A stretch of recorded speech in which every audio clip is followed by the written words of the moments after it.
Hello, everybody. I don't know if you can hear me. I'm having some problems with my audio. I don't even know if anybody's here. First time I've done this, so you're going to have to bear with me. 1 second, if anybody is here. Let me see. 1 second. If anybody is here.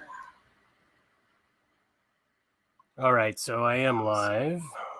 I can't hear myself in my own headphones, but I can hear it on YouTube. So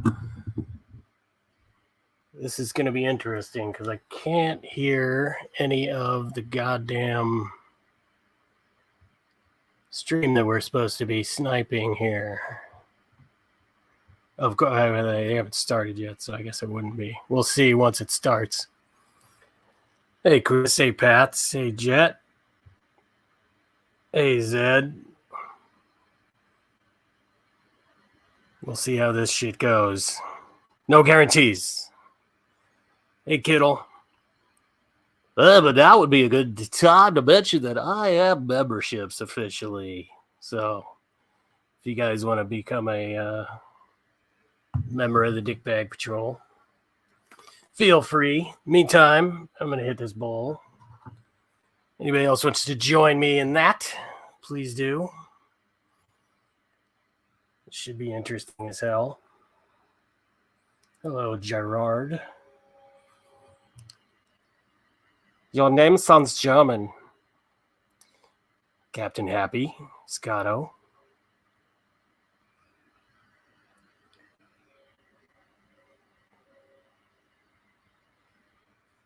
All right, MST. Cancel your live. I don't know.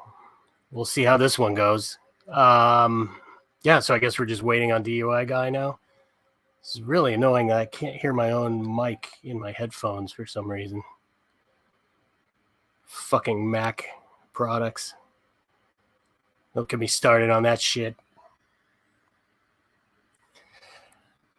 Thank you, RC. Hey, Gary. Hey, Nomad. Hey, Pats. Nice. Pats is a member now. Sweet. All right, let's hit this bowl. We are just waiting. So it's pretty obvious Wrangler is going to be time delaying his own stream Snipe.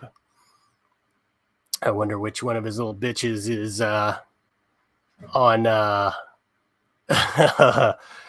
on censorship duty. Oh, God bless you, Jet. God damn. Watch out, Stone Vet. This might become the most generous chat on YouTube. How you like that, bitch? Holy crap. Thanks, Jet. Leanne, Navy girl. Sherry Wimpy. Is that your real name, Sherry, there? Is that a play on Sheriff Wimpy?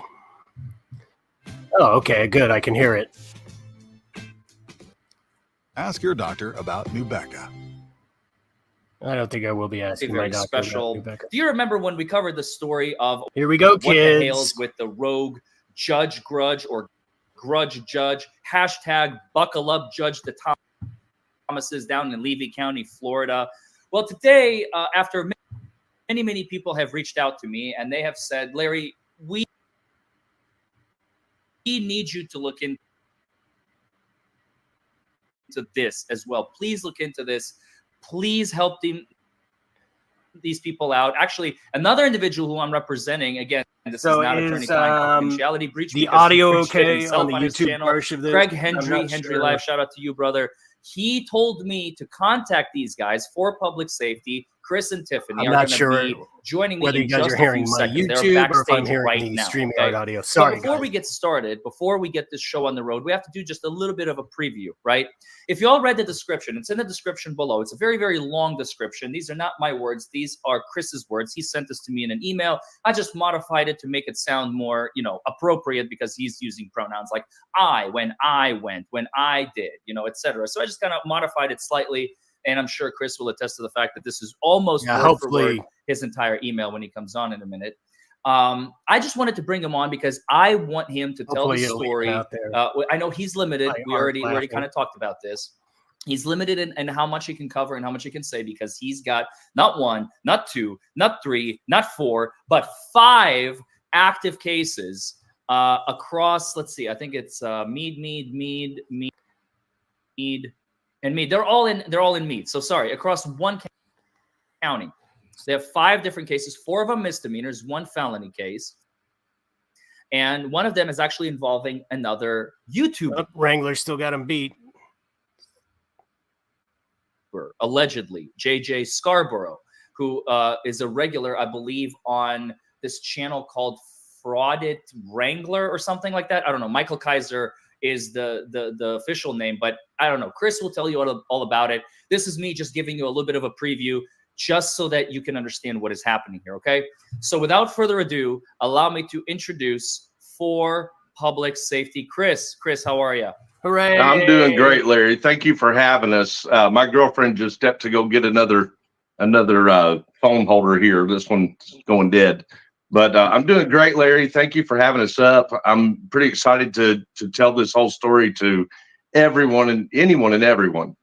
It's crazy. So I'm going to give you the floor, as I always do with my guests. I like to kind of sit back. I will guide you if at any point I feel like you're maybe deviating a little too much or whatever. So the floor is yours, Chris. Tell us what happened. Let's start with the beginning. When October, last year, right? October 17th of last year. I had been facing a really strange case, which we won't get into, but it's not a real big deal. All right. I'm not going to talk much during this, guys. I'm just going to let it run. I hope that's okay. Just a little misdemeanor case from Hardin County, Kentucky.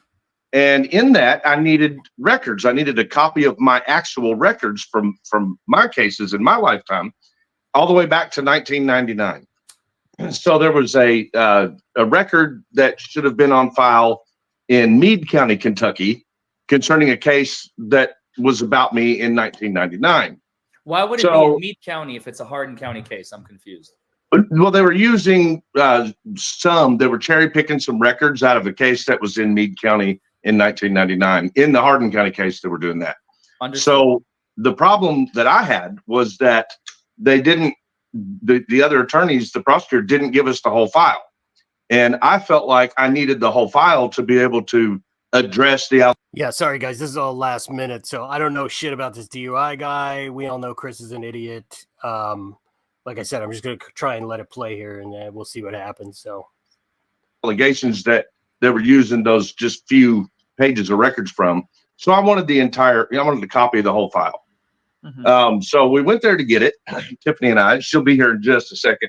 But we went there to get it, and somebody freaked out over the cameras because I'm not sure most people that are watching this might not know who I am. But my YouTube channel is basically like a vlog. A video diary of what we are dealing with. This is Tiffany. Hello. Otherwise known as official misconduct. This is wifey, right? Well, we're not married, but might as well be. Fair enough. We're not a common law marriage state, so I don't think it really matters. But anyway, hello. Even if we were, I'd be okay with it. Hi, Tiffany. So she looks like she has we went there to get the copy of the records, and apparently somebody had flipped out over us video recording a live stream. I had I wear a body camera typically whenever I'm vlogging. Wait. And then, who freaked out over you recording? Explain what happened.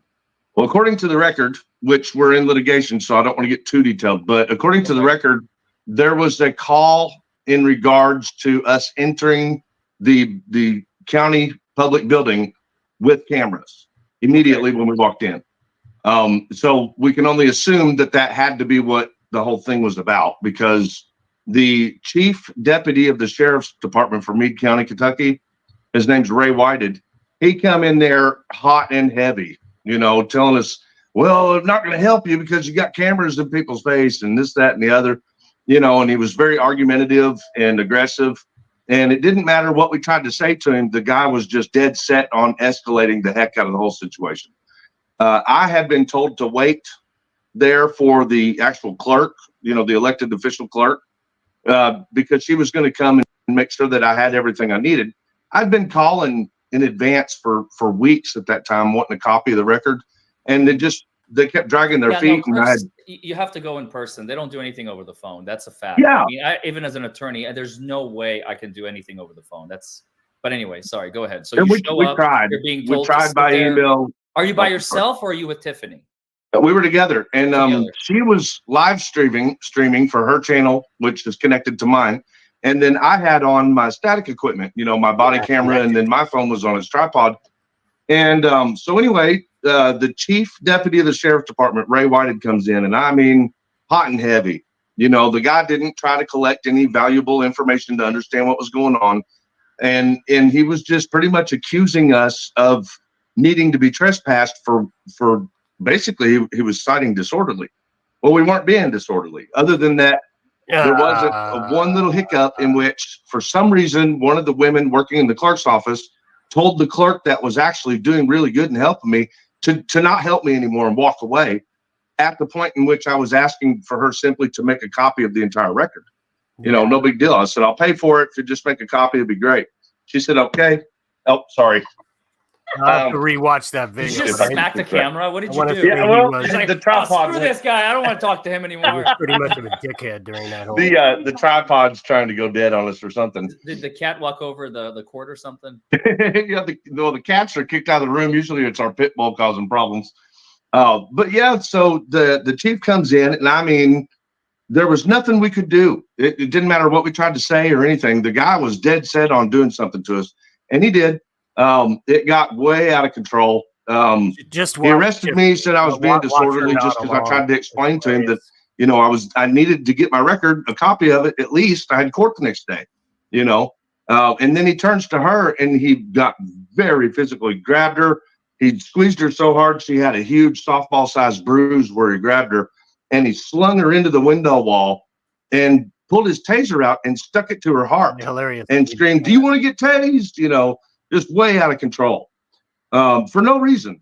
So remember, she was live streaming, and that turned out to be a huge issue for them. Because is the video, I'm looking on your channel, maybe you can point me in the right direction. Is the video of you at the jail, have you posted that? Yes, we have published that. And the reason that you're having a hard time finding. Okay, so he didn't really do any background work at all on them. Larry, is because JJ Scarborough, the elected official for the jail, he has been using the YouTube policy strikes to stop my First Amendment. He has been striking all of my videos. First Amendment off of YouTube. Wait, but hold on. Your video's original content. How can he strike you for using your own original content that you recorded on your own video? I'm confused. That's a good question. So, because YouTube is very strict on those policies. All you have to do is say appeal, and 2-3 days later, your video is going to be back. I saw. So DUI lawyer, definitely not copyright lawyer. Which, by the way, I have my mug. There's Tommy Henriksen, there's Johnny, there's me, there's Joe Perry, and of course Alice Cooper from the Hollywood Vampires when I was in Germany. But I'm drinking out of this I love today. that mug. Thank you. So you know, I've been struck by a much worse. It was actually not original content. It was Law and Crime, and I was restreaming their stuff, and they said copyright strike, and I said no, I'm providing commentary, and I won, and a bunch of other YouTubers, law tubers, whatever you want to call us, also won. So they failed miserably, and that was their original content. Yeah. Okay. This was their cameras in the courtroom. They're the ones who put the cameras in. They're the ones who keep dropping them into their crotches like you are. They're the ones who kept screwing. I'm just kidding. They're the ones who kept screwing it up. That's okay. Just find like a surface or like hold it or something. So we don't. Yeah, we will. 1 second, everybody. First of all, you can still hear me. Okay. Welcome to Ram, everybody. I'm not sure if I will be able to hear him or not. Well, here I am. Oh, okay. Well, there you go. All right. Perfect. Yeah, this guy clearly not a copyright lawyer, but he obviously didn't even really look into Chris's background too much here. So that's what we're up against so far. So I'm just gonna let it play, and then we'll find a breaking point to do some commentary. If everybody's cool with that. If not, too fucking bad, I guess. Anyway, we've got one that's not battery. We loved it back. So the question becomes, you know, if this is your, like my camera, right, on this phone, let's say I'm here recording something and then I put it on YouTube, who is going to copyright strike me? How can he copyright strike you for your original content? I don't understand. Yeah, he's not copyright striking. What he's doing is privacy striking. They've collectively come up with this. It's not the right way. They're abusing the policies and procedures, especially as government employees, because we have a First Amendment right. And again, I believe that it's suable what they're doing. But so they're saying that they're private. They're in private places, and they're doing privacy strikes. And I'm talking about the government officials. So the government officials are turning to YouTube, and they're filing privacy strikes, saying that's my image on there. And the only reason that I didn't keep them up, like do the appeal, like you said, is because I was in jail for 2 weeks. So while I was in jail for 2 weeks, they were able to strike all those videos down. Okay, because I remember seeing like a portion of a video somewhere, and I'm trying to find it now, and maybe you can help me, where you are being like you're being detained by a police officer in Meade County, and the cop is saying you have an outstanding warrant from Hardin County. Do you remember this? Oh, that was why I was in court in Hardin. Was that one? It's pretty bad. That was a different case. That's a different case, but it's also one of your videos recorded by you. It is one of my videos, and that was why I had to go to Meade County in the first place, because I was fighting that alleged warrant from Hardin County, Kentucky, from 1998. From 1990. Okay, so tell us about that. Why is 2023 October? So wait, so this is not October 17th. When did you go? That's when you went to Meade County and you were roughed up, you and Tiffany. I interrupted you. I apologize, but I'm trying to get the timeline straight for our audience. When did you get that? You have an active warrant out of Hardin County from 1998. When did that happen? That was just it was on New Year's Day, going into 2022, right, Tiff? Hey, little educator. Yeah, New Year's. It was a day after New Year's, so the second, January 2nd, 2022, and January 2nd, 2022. Okay. What I was doing in that video, so those that are familiar with my channel understand this. We're kind of like a victims advocacy. We utilize our platform after we exposed what happened to us in a raid back in 2019. Right. You know, once we kind of exposed everything that was happening with the government locally with that case, we started getting reached out to by people that wanted us to use our platform for cases where they were suffering government misconduct. All right. So we started doing that for people. And one of the first cases that I did that with, I utilized the channel with, was a guy whose son was, I believe, to have been wrongfully imprisoned based on the charges, because a video had been almost a year after the incident. A video got released to the public that they didn't use in court and needed to, because it proved that. All right, I'm at a little disadvantage here because I don't know what he's talking about, the previous stuff. So if anybody knows, maybe you can put a little bit of that in chat. But also, this guy is fucking hard to listen to, isn't he? A lot of the allegations for his charges were not true, but more so, my concern was in this video that came out, the police hit the kid in the face and legs and body with a mag light, a big, huge, like 2 foot long mag light, flashlight, 28 times. Just beat the tar out of him. Do you know who it is?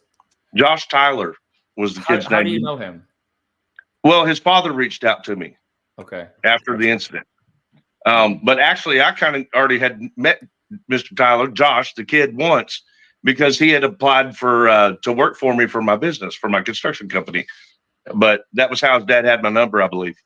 So, but anyway, he reached out to me and he said, there's a federal investigation on this. My son was beaten.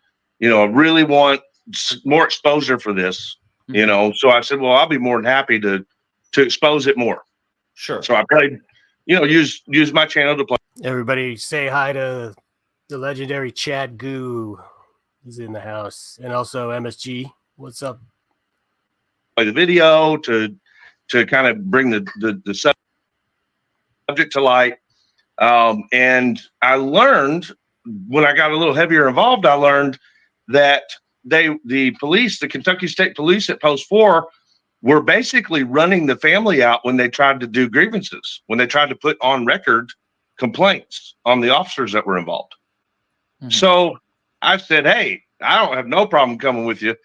We'll put them on blast. I'll go with you and we'll do it together. So I strapped on my equipment and we went to Kentucky State Police Post 4, and about 45 minutes of them denying us the ability to do the complaints. Of course, I don't know if they probably don't. When was this exactly? That was January 2nd of 2021. January 2nd of 2021. You're sure it wasn't January 2nd? I want to put words in your mouth because I did some research on this, as you know. 2022.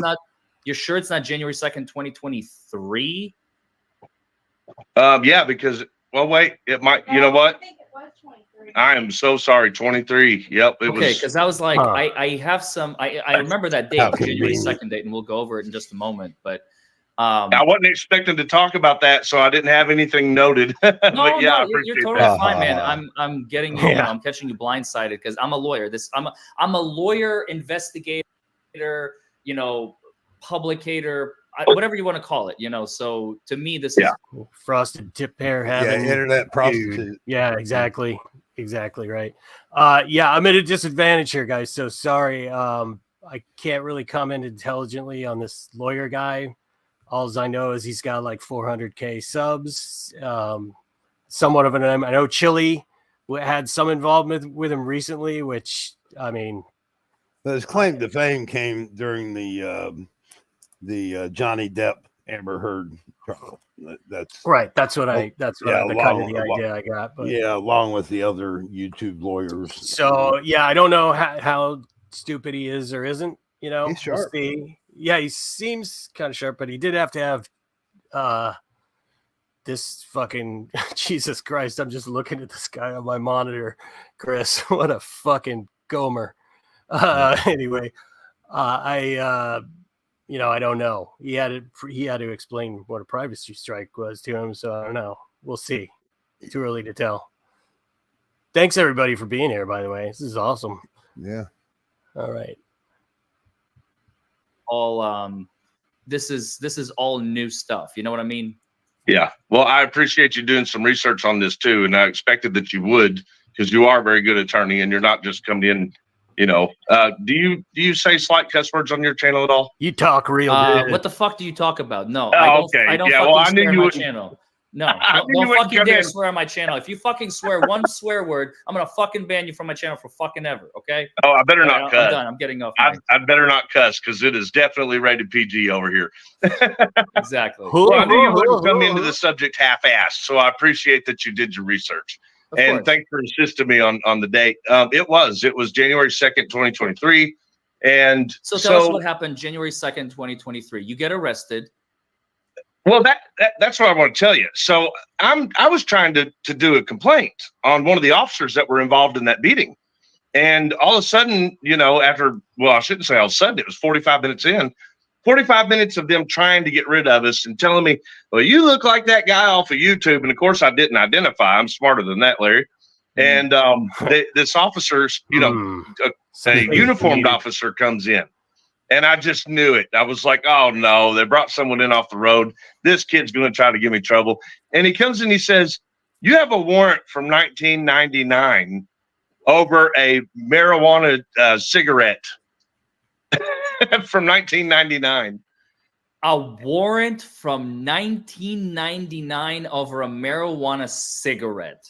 over a joint. Yeah, And I had Get the no fuck clue what outta they were here. talking about. They didn't even have my name spelled. Yeah, now that was definitely some trumped up shit. Because first of all, who gives a shit about pot?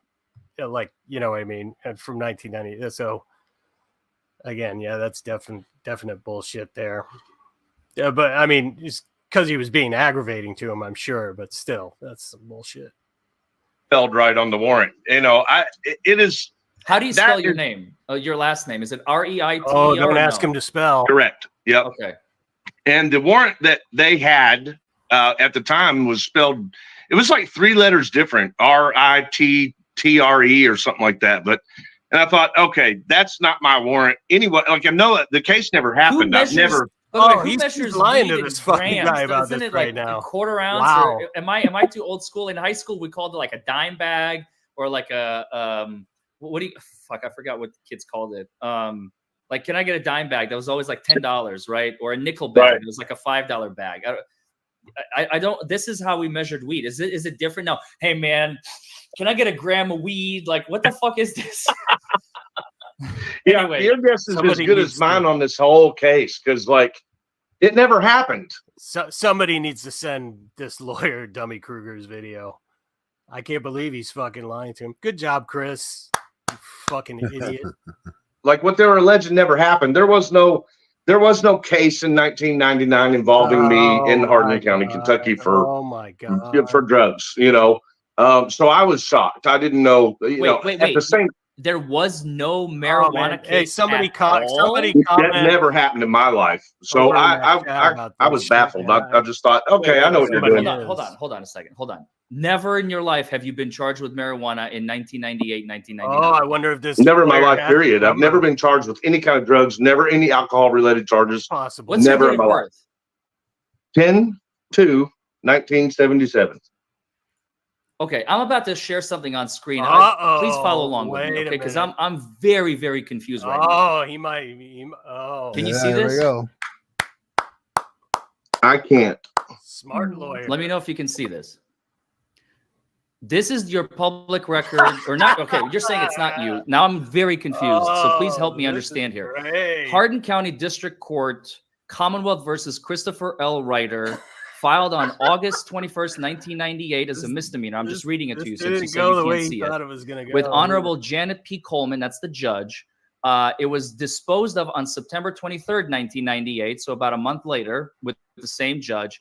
This is not an official court record, but it is CourtNet. This is the system that we use to pull up. I can go to the courthouse, get the official, but this is right 99.99% of the time, so I trust what I'm seeing. You know, there's a case number. This is all public. Anybody can literally look up, lawyer, non-lawyer, they can look this up, right? Case memo, there's like a flat file fee that somebody paid November 17th, 1998.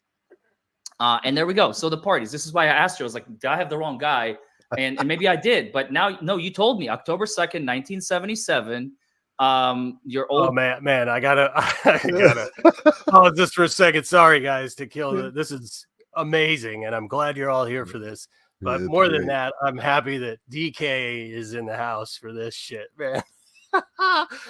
Oh, how do you like that, Dummy Kruger? Nice. driver's license number from Indiana. Sorry, I didn't have a chance to redact this, but this is all public, you know. So yeah, all this information anybody can literally look up.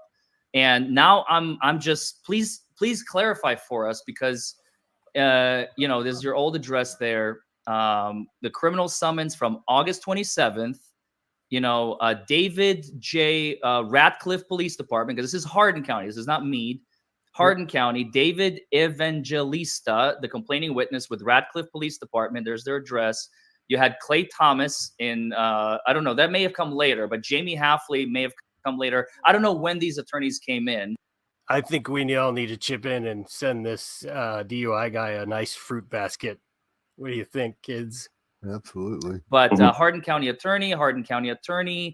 You had a lawyer, Vincent Morris. He withdrew back in November 29th, 2023. So this is newer stuff. And these are the charges. Absurd possession of marijuana. You know, it's just weed, man. It's 1998. Is this not you? No, that's what the whole case is about.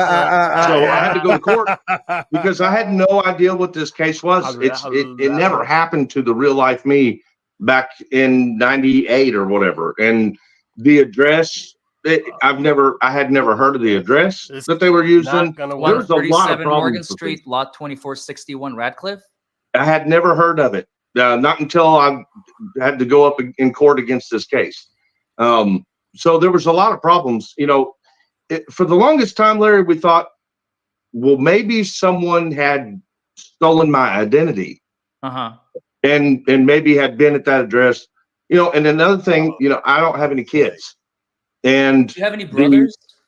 Oh my God! Do I? I know I had a brother that passed away when I was really young. Really thinks he can but I don't have any kids. And if you read the report, you know, you probably don't have access to this. But and I'll gladly share it with you. But if you read the original report from Angelista, he says that he was supervising a department. Angelista was the arresting, or not arresting, but the charging officer. I'm sorry. Go ahead. The officer on the record that was the alleged charging officer in that case. So according to his report from 1998, he had gotten a call to assist the Department of Child Services to go to the address that you see on that court record, and that there was a call for the welfare of a child. Well, I don't have any kids, and I was dating a girl back then that lived in Radcliffe that had a kid. So her and I went and pulled all the records in the entire state of Kentucky that would involve any type of child welfare call on that actual child, on the girl that I dated back then's child. And then we also asked them to run anything involving the girl that I dated back then. And my name, both spellings, the incorrect spelling that they originally had, and the true spelling of my name, along with my social security number. You know, they ran through my date of birth. They said there has never on any Kentucky cabinet been any sort of record involving you, the girl you used to date back then, or her child at all.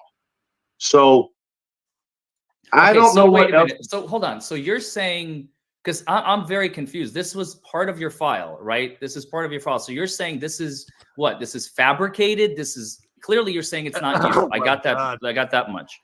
Yeah. But who would fabricate your name and date of birth? And exactly. I'm just curious. Christ. Like, do you know anybody who might impersonate you like this? This seems just really odd. Well, I mean, as an attorney, you know, like, yeah. I've never seen anything like this before. I have represented one guy who had like, he had his license or whatever. Somebody was using his driver's license. They got pulled over and his wallet got stolen. So they used his identity to get a traffic infraction. I've seen that. But I mean, well, like, that's what I actually that one. Would you like lose your life? Oh my God. Yeah, how hard are you? How hard are you laughing right now, dummy? This is ridiculous. Just picture him just shaking his. Let's hear it for Larry. Larry is a good lawyer. Obviously, they've been communicating behind the scenes, and Larry smelled something. Yeah, I guess so, man. Wow, this is. I was not expecting this, but this is great. This is making up for the rest of my week right here. There you go. License or something? Like, how did they impersonate you so well and gone to court on your behalf? Because this is let's keep going. Let's jump forward. Asking all the right questions. Let's see. So September 14th, you or your imposter are arraigned in front of Judge Janet P. Coleman. You're saying you've never been to court. I've never gone to court in Hardin County before all this. And then pretrial conference was scheduled for September 23rd at 10 a.m. You're saying you did not go to this scheduled pretrial conference. What year are you talking about? Back in the 90s? 1998. We're still in 1998. It should be on your screen if you don't see it. My screen's too little to read it, Larry. I'm sorry. No. You're okay. That's why I'm reading it with you. Okay. So September 14th, 1998. Just follow my lead. Okay. Mm-hmm. Then there's a pretrial conference scheduled a week and 2 days later. So we're still in 1998, 10 a.m. Judge Janet P. Coleman, September 23rd, 1998. There's a pretrial conference. You're saying you did not make an appearance at that pretrial conference, correct? No, not at all. Okay. And then there is, and the September 23rd, now we're back in the charges portion. There were 3 charges against a person calling themselves Christopher L. Ryder with your date of birth, and somebody in the chat was like, did you just post his driver's license number? Look, fam, you can look this up. This is all public. There is no anonymity for your driver's license. I'm sorry. You know, your race, he's white, you know, sex, male, eye color, or yes, please. Eye color, brown, hair color, brown, weight, height, 6 foot tall. And at the time you weighed, according to them, 160 pounds. I think so this is all public. Anybody can look this up. I don't have to be a special lawyer, blah, blah, blah. You can just go to the Kentucky system and type in this case number and you'll see it. So there's no doxing. I'm not doxing anybody, I promise. Right, and I'm approving all of this anyway. There's nothing. Yeah. So let's get back. I'm appeasing chat because chat is getting a little feisty. We have a lot of heat because we have a lot of supporters, but we also have a lot of detractors. So I'm trying to get like everybody on the same page. Okay. So in 1998, on September 23rd, somebody calling themselves Christopher Ryder pleads guilty and gets a sentence on September 23rd, 1998. Costs, man, court was really cheap back then, $76.85. They get 30 days in jail, but 30 days are suspended, also known as conditionally discharged. And you or Christopher Ryder, the imposter, gets supervised probation for 2 years.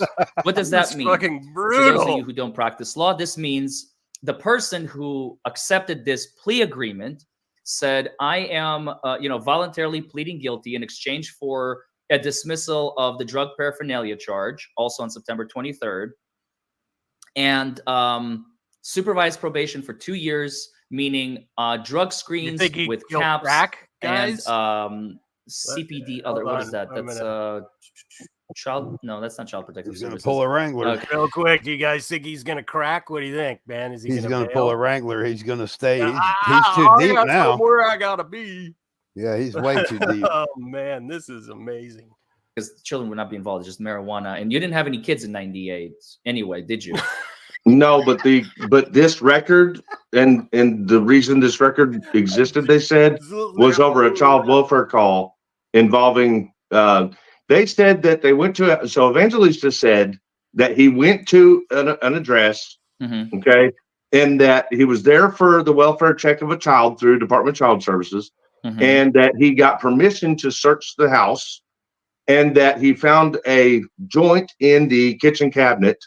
And that's what the charge was over. Got it. Okay. So now that we have this at least more or less cleared up, which I think raises more questions than answers, but we'll come back to it. Continue the story. So this is now January 2nd, 2023, which, by the way, the reason I know that is because the warrant on you was executed right here. Served on January 2nd. You guys can see it on your screen. I'm talking to the chat. I know you're having trouble, but criminal summons issued originally, blah, blah, blah. It doesn't matter. And then you had a warrant. There's this red section. You can probably see a giant red line on your screen. You see that? It says return served bench warrant. So bench warrant means when you are issued to come to court, you don't come to court. And the bench warrant was issued on August 16th, 1999, almost a year after the case was over. But then 24 years later is when they finally actually serve you. So served on January 2nd, 2023. So let's go back to January 2nd, 2023 and tell us continue the story. So the cop comes in, you're under arrest. Oops, what's going on? What happens? Yeah. Well, obviously he's telling me about this warrant that I had never heard anything of in my life. So my thoughts were, wow. All right, are you making this up so that you can get me out of your lobby because we're trying to make a complaint? Like, what's going on here? And I didn't get an opportunity to learn. I had a warrant, apparently. So I was going to jail, and that's what happened. So they took me to jail. And then basically my life has been kind of really hectic because I have to do all of the research through documentation to understand what I'm being alleged of, what I'm going to court over. Because it didn't really happen to me. So like, I didn't know, local, isn't he? It wasn't simple for me just to walk in and argue the case. I tried to do it on my own. Why would somebody? He has a degree in simple. You know what I wonder? And this is just, I don't know. Like, I can't answer that You think that perfectly, elevator was because actually? I don't know asking, the it's answer. like, Hold on you one know, second. the only Yeah, reason I let's- ask is because it's lumped in with all your cases. That's why I'm asking. Oh man. Oh my God. This is. You think that so elevator was glorious. actually a Martian spaceship and he was actually been gone for 20 some years? I don't know, dude. Yeah, lost time or something. He was abducted. I, I'm sure. Larry, man, I love this. I And love it. Chris is just not letting go, man. I No. don't know. I don't know what to attribute that to. Just general thick skulledness or what, man. But he's fucking taking a pounding, man. This is pretty amazing. I feel like it's my birthday. All right, guys, let's get back to this. Oh my God. Yeah, he's got over on his channel. He had a poll as to why you're there, and it's subscriber only in the chat. And, Oh yeah. You had to subscribe for 5 minutes. But he had a poll up there. Why are you here?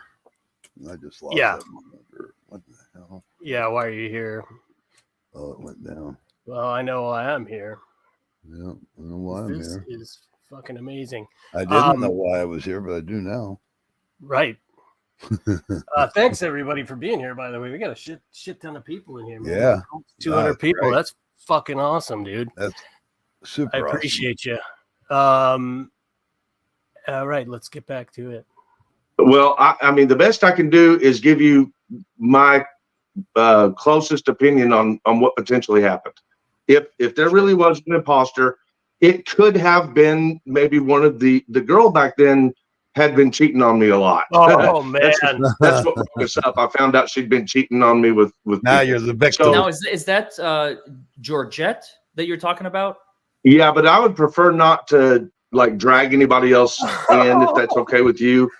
No, I'm not. I'm not going to drag her in. But the only thing that I want to discuss with respect to that case, so that's what really spiraled this out of control. Is that correct? Well, I don't know. I mean, I don't know. That was just so she was just someone that I dated back when I was 19 years old, 18 and 19 for a very short period of time. We're adults now. Life is completely different for both of us, I'm sure. I don't keep up with her. I have no interest in any type of contact with her, and I don't want to drag her name through the mud. She didn't choose to go to YouTube. I did.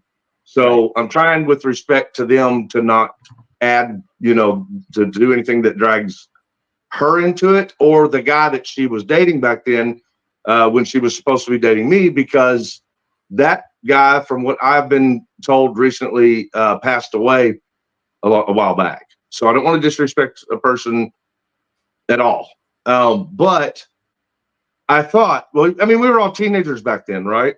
So I thought, well, maybe she and him got in some kind of trouble together, and maybe she had one of my IDs. Maybe. And I have no idea. I mean, again, I'm guessing. Wait, because in 1999, you were a teenager? Weren't you like 22? 99, I was 19, I believe. 99, I would have been 20, 19, 20. I'm 46. Is that right? I'm getting old. Sorry, I'm losing it. So hold on. You were born on October 2nd, 1977, right? 77, 87, 97. I've been, you're right. 21, 22. So you're 21, 22. Okay, sorry. Yeah. I got distracted. Okay, continue. In 99. So 98, I would have been 20 and 21. So remind me to check out the chili thing with this guy. If this guy's because this guy's he's ringing Chris's bell pretty fucking hard. Yep. I can't imagine he wouldn't have sniffed chili out too. So that might be interesting to look at. Right. Anyway, man, Scotto just said we have more viewers than fucking Kaiser right now. Fuck you, Kaiser. to me, though, that's really young, Fair. And I have no idea. I get it. I was a dumbass when I was up to until maybe age, 34, and that was last year. So I feel you. Right. Yeah. I'm still a dumbass at times, Larry. But yeah, so to me, I'm thinking, well, maybe back then in the 20s, maybe it was just one of them things where they used an ID. But again, I have to guess because I don't know what happened. I don't know what happened. It wasn't me. I mean, if it had been me, this would have been something so easy to just conquer because it's over a joint from 1998. I would have gladly accepted that misdemeanor charge and moved on and not spent thousands and thousands of dollars defending myself in this case. Yep, the old victim story there. Yep. I just want to also point out Dr. Dave's here. I never got a chance to thank you for raking Wrangler over the coals so well, Dave, but you did a fucking great job, buddy. Thanks a bunch. Thanks for being here. The reason I've done this, spent all this money and time, is because it wasn't me, and I do not believe in lying just to satisfy an allegation that's not true. I'm not going to do it. I'm going to stand up for the truth. Okay. So, I mean, it's just a silly case, but I mean, it means something to me because I'm being accused of something that never happened. Let me ask you this, because this is where things get really, really messy. So maybe you can clear it up for me, okay? Mm-hmm. So like he has you get into everything else. this little scuffle, whatever it is. I don't care about the details. I'm not here to throw anybody under the bus, especially Georgette or you. I don't care. This is why even though I don't have to redact it, I redacted her name just because this one, even though it's all public record, anybody can look it up. I'm kind of responsible. It's my channel. It's on my screen. I have limits too, believe it or not. So this case happens, this is you, right? So this is you, correct? That is me, right? That is you. So Christopher Ryder, date of birth, October 2nd, 1977. We still have the same, race white, sex male, hair color. I don't know what HL is. Hey, thank you, Jet, for the membership donations, man. I do have shameless plug memberships now. I basically just have the 99-cent one. So if you like what I'm doing and want to support it, I definitely would be into doing more lives. This is fun as shit. I'm having a great time. Hope you guys are too. And of course we have Ram here, so that's always exciting. Being in the back room. All right. Smoke them if you got them, everybody. But maybe you changed your hair color. That's fine. Or eye color, excuse me. Hazel. I can't read. Hazel, I guess. And I thought earlier was like a different color. So maybe it is a different person. Wasn't it earlier? It was a different color, different eye color, wasn't it? It was brown. I've never thought that before, what you just thought. Brown and hazel. I mean, I guess they're too close together. If it was like blue and black, I mean, I'd be like, all right. But anyway, let's just keep going because this is fascinating to me, like what they're doing to you. Cash for $1,000. You posted $1,000 bond. Man. It was set on April 5th after you get arrested over this, right? Yeah, I got arrested over that one. Right. Okay, so you got arrested. The incident happened on April the 4th. Bond is set the next day on April the 5th, and then you post the bond April 5th, 1999. Cash for $1,000. Does that sound right? Not to me. So of course, I'm trying to remember back 25 years ago, but to my knowledge, I do not remember any bond at all, paying any sort of bond. Now, I'm not saying now maybe somebody else posted it for you. Is it possible? Again, I don't know. So that's I think your alien abduction story becomes more and more plausible the more you listen to Chris there, Ram. What I'm asking. Yeah, it's possible that someone posted a bond, but here's the thing, Larry. I didn't get out of their jail. I served jail time on that incident, and there was only one incident that occurred in Meade County in 1999, and I served the jail time all the way through until the hearing was over. How long was that? Hearing. I don't remember. I remember it being long enough to draw several drawings, which I'm not a great artist. So I had actually accomplished making several drawings. I had visitors that came to the jail. I mean, in my mind, I think it was like 30 days, but I can't get records to find out what it truly was. And now I don't even trust the records that are there anymore. Because so if I were to tell you that you served, if you did serve, assuming that this is incorrect and the bond was not set and posted on the same day as this record on our viewers' screen shows, if I were to tell you that you served no more than 9 days, would you say that is inaccurate? Well, I can't remember. I got a little short story for you. When I was like 9 or 10 years old, I was riding a dirt bike that didn't have an engine. And it was down this really huge hill that ended in a 90-degree turn. And then it had this big steep embankment that went on and on like a cliff forever. What? And I really remember it well, riding down this really super long steep hill and then crashing at the bottom and falling down this big cliff. And now that I'm a grown up and I've seen where I had the accident, it's a very short hill and the cliff is not all that big. It's just like a small ravine, but I broke my collarbones in that. And in my mind, I thought it was way bigger in my memory. That was No, that's that was fair. a- I'm that was not a great trying story, to ding you man. on your memory. No, I dude. know. I'm answering simply your question. asking, like, because again, look, I am a complete outsider coming into all this. You know, Craig Hendry told me, help my buddy. I have you on my channel because I want to know what happened. I just want the truth. That's all I'm looking for. Wait, Craig is that? Who's Yeah. Craig Hendry? Is that Afro Man? Yeah, no, that's Henry. That's Is he the troglodyte looking one? they hooked up about 2 weeks ago. He did a couple shows or live streams with him. Henry brought him in to help him out on his case. Yeah, I don't know who that Right guy is. after he did the deal with Chile. All right. Are all about the same time. All right, They I'll all kind of have hooked to up. look into that. All right. I'll have to look into that. So Right. if you don't remember, just say you don't remember. It was so Well, fucking no. long. Larry, it was 25 years ago. How the fuck am I supposed to know? That is a legitimate answer in my book. I will never, ever hate on an officer who says, Mr. Foreman, I'm sorry, I don't remember. You know, even if I think he's lying, and if I know he's lying, you know, Well, I want to answer to the best of my ability. I'm still going to be like, officer, if you don't remember, tell me you don't remember. You know, so, okay, so you don't remember. And if, according to the records, okay, I'm just going off of what I have. You're saying this is you. So this one with the date of birth, Christopher Ryder, you're not sure about the bond, even though it says cash $1,000 posted, set on April 5th, posted on April 5th. You're not sure about that. Maybe somebody else, maybe we don't know, but this is you. You're supposed to keep 500 feet away from Georgette, who at the time you were in some sort of relationship with. And according to the records, April 5th, 1999 was when you were arraigned. Then they moved it a couple days, probably because you were released. It's just very common. Again, I'm a practicing attorney. This is Kentucky. So for me, this is very, very easy in the sense of I have personal experience with exactly that. You know, client gets out of jail, then they don't have a court date, you know, immediately then and there. They will push it back for a couple days. So the arraignment in this case was originally scheduled for April 5th, 1999.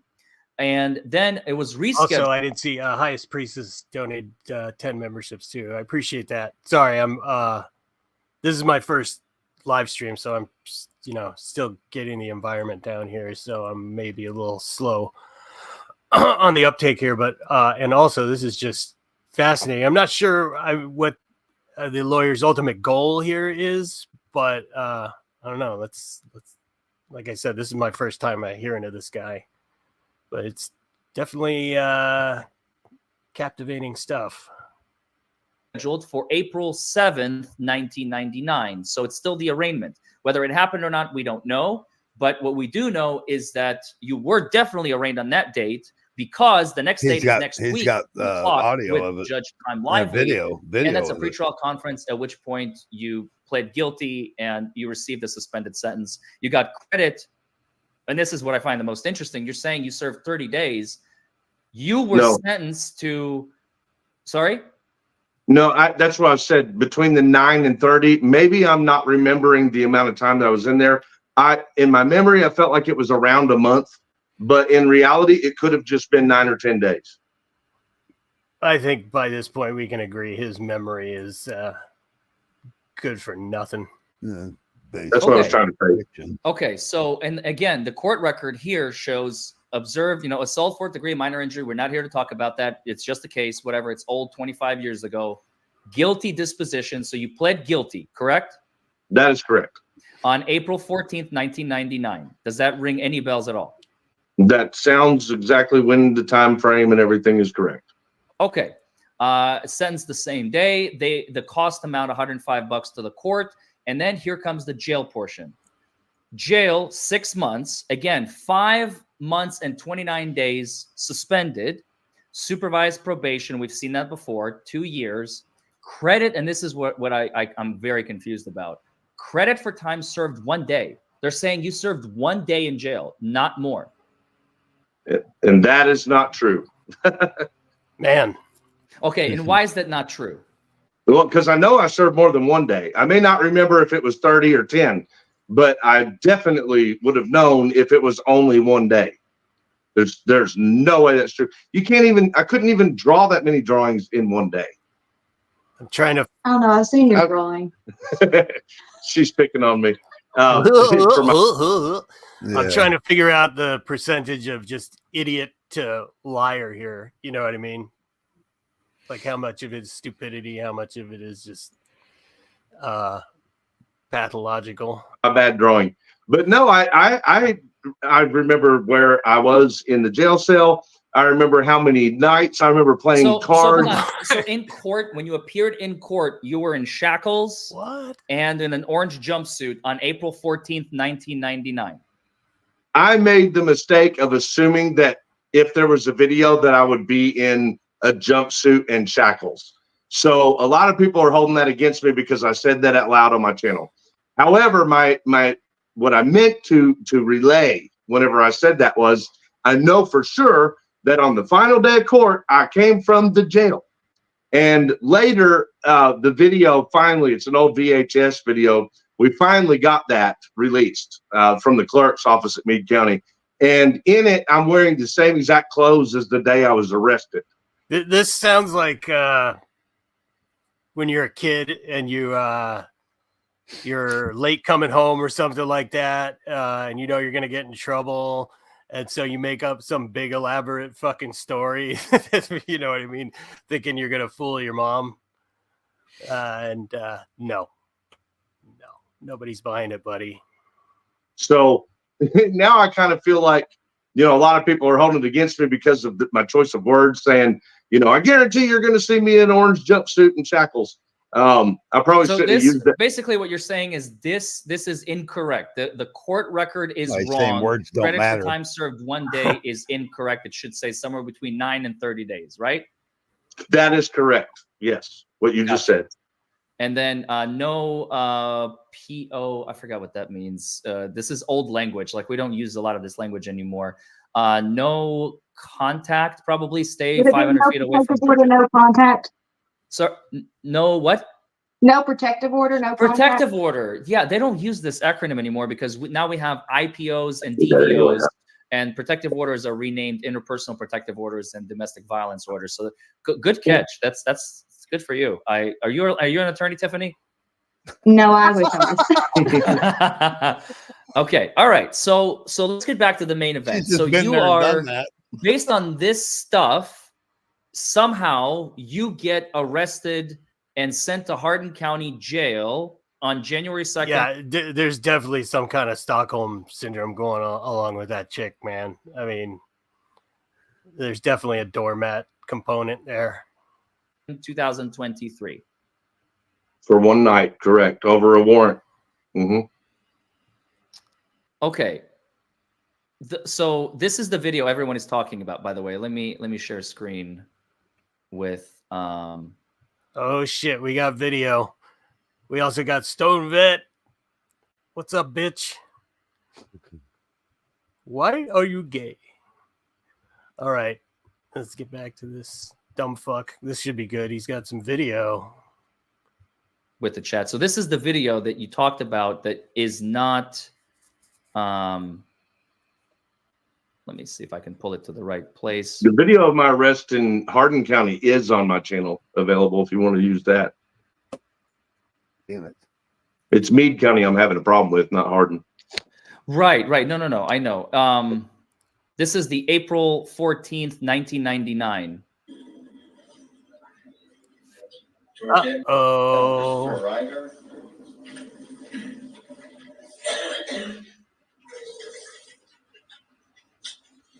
So that's Chris walking in right here, but something sure seems off already. Dummy. This is what you're talking about. That You did it, buddy. In the courtroom. You did it. I'm proud of you. in the Meade County case. Dummy Kruger, That on the everybody. final hearing, I'm in an orange jumpsuit and chains, so I didn't bond out. Ooh, fuck. Already. Yeah. I know. Like I said, I addressed that already, you know, and we're still in litigation. So if you look at the clothing that I'm wearing, one thing that does make sense to me is it's the same exact clothes as the first video. That is the day that I was very first arrested. So the very first time I saw the judge. Another problem. Oh, go ahead. No, I'm listening. Another problem. What? Go ahead. Well, another problem is that I'm sorry, I lost my train of thought. But the other problem is that when the clerk did release these records, she said there were 3 videos, not 2. And only 2 have been released. So I really need to know what's on that 3rd video. Oh, That's man. a big problem I've been having with Meade is that they Wait, seem which to be video? Would have been all 3. Oh man, just everybody please rise for Dummy Kruger and give him a round of applause for that one. That was fucking glorious. In my court hearings in Meade County, there's 3. According to the clerk and everybody, there's supposed to be 3. And she said she only had 2 of them available. So only 2 of the videos From have what been date released. is the 3rd video is what I'm asking. I don't know. You don't know what date the 3rd video is from? Nope, she didn't tell me, but it's somewhere between No, but the day I was. you're the one requesting it. So what did you request that she said we don't have it? I requested all videos of the case and every record that existed on that case, period. Okay. All video, anything from the jail. I requested any type of security camera footage they may have had. I requested their sign-in visitor lists, anything that involved me. I requested phone call recordings that may have been involving me. Everything. I requested every single bit of record that they could possibly come up with, which might have been why it was taking her longer than a couple of weeks to get it going. Wow. Okay, so let's watch. Okay. None of that meant anything. He's going to go ahead and give a plea on Commonwealth's going to recommend.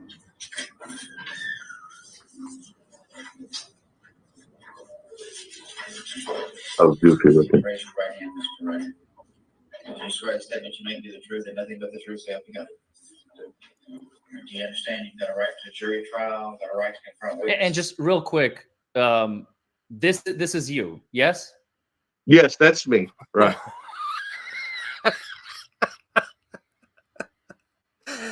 Oh my god. This is amazing. This keeps getting better and better, man. This is like the literal definition of hanging somebody with their own rope, man. Yep. Cool. Hey, later, Stone Vet. Thanks, man.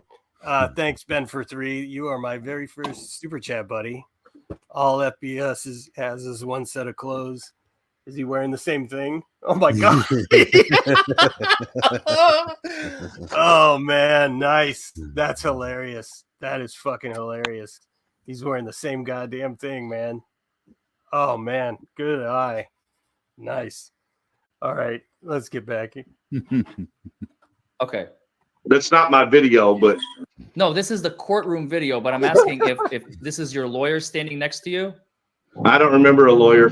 I don't remember that. I can't verify whether he is, but it looks like that's me. I was the goofy looking, tall, skinny kid. Yeah, we know. Do you think it may have been a prosecutor, maybe? Oh, I would say that would have been. Oh, I don't. You talk about the lawyer? I don't know. I don't remember. Okay, but that's not an imposter. That's you. That's me in the gray. In the gray. Okay. Sweatshirt. Got it. Wow. This is also the definition of he did not think this was going to go this way. Right. Right. Do you swear the statement you make be the truth and nothing but the truth, so help you God? Do you understand you've got a right to a jury trial, got a right to confront witnesses against you, such as the police officer must be here when you plead guilty give up those rights? You said you got a right not to testify against yourself when you plead guilty give up that right. You admit you're under oath guilty of assault on the 4th degree.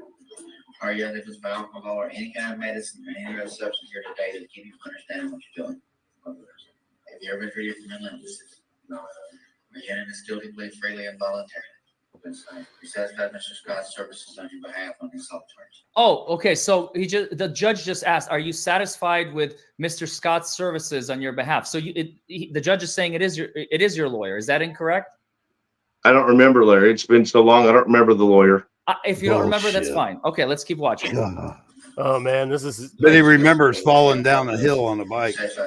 Yeah, this is brutal. I do. Yeah, I wish we had. Dummy said earlier. I wish we could see their faces closer up, man. That would be the thing to be watching, man. Just their reaction because they're pinned down there, man. See, this is what I want to happen to her expression never changes, so it doesn't. No, matter. yeah, she's like a. She's a stone horse. She's some kind of hostage. Services your lawyer on this assault charge. Court accept your guilty plea and the recommendation 6 months, Your Honor. We're going to give him credit for time served. The rest will be probated. And the conditions to be applied by terms of the domestic how violence. many days did you get? We got one. Okay, so judge is asking how many days did you get? Your answer is 1, and the attorney says he got 1. You're saying this is not correct. I'm saying that there was minimum 8 to 30 days that I spent in Meade County Jail back then. That's what I'm saying. So there's another video in court. Okay. And so you're watching a video that was created by a guy named Dummy Kruger.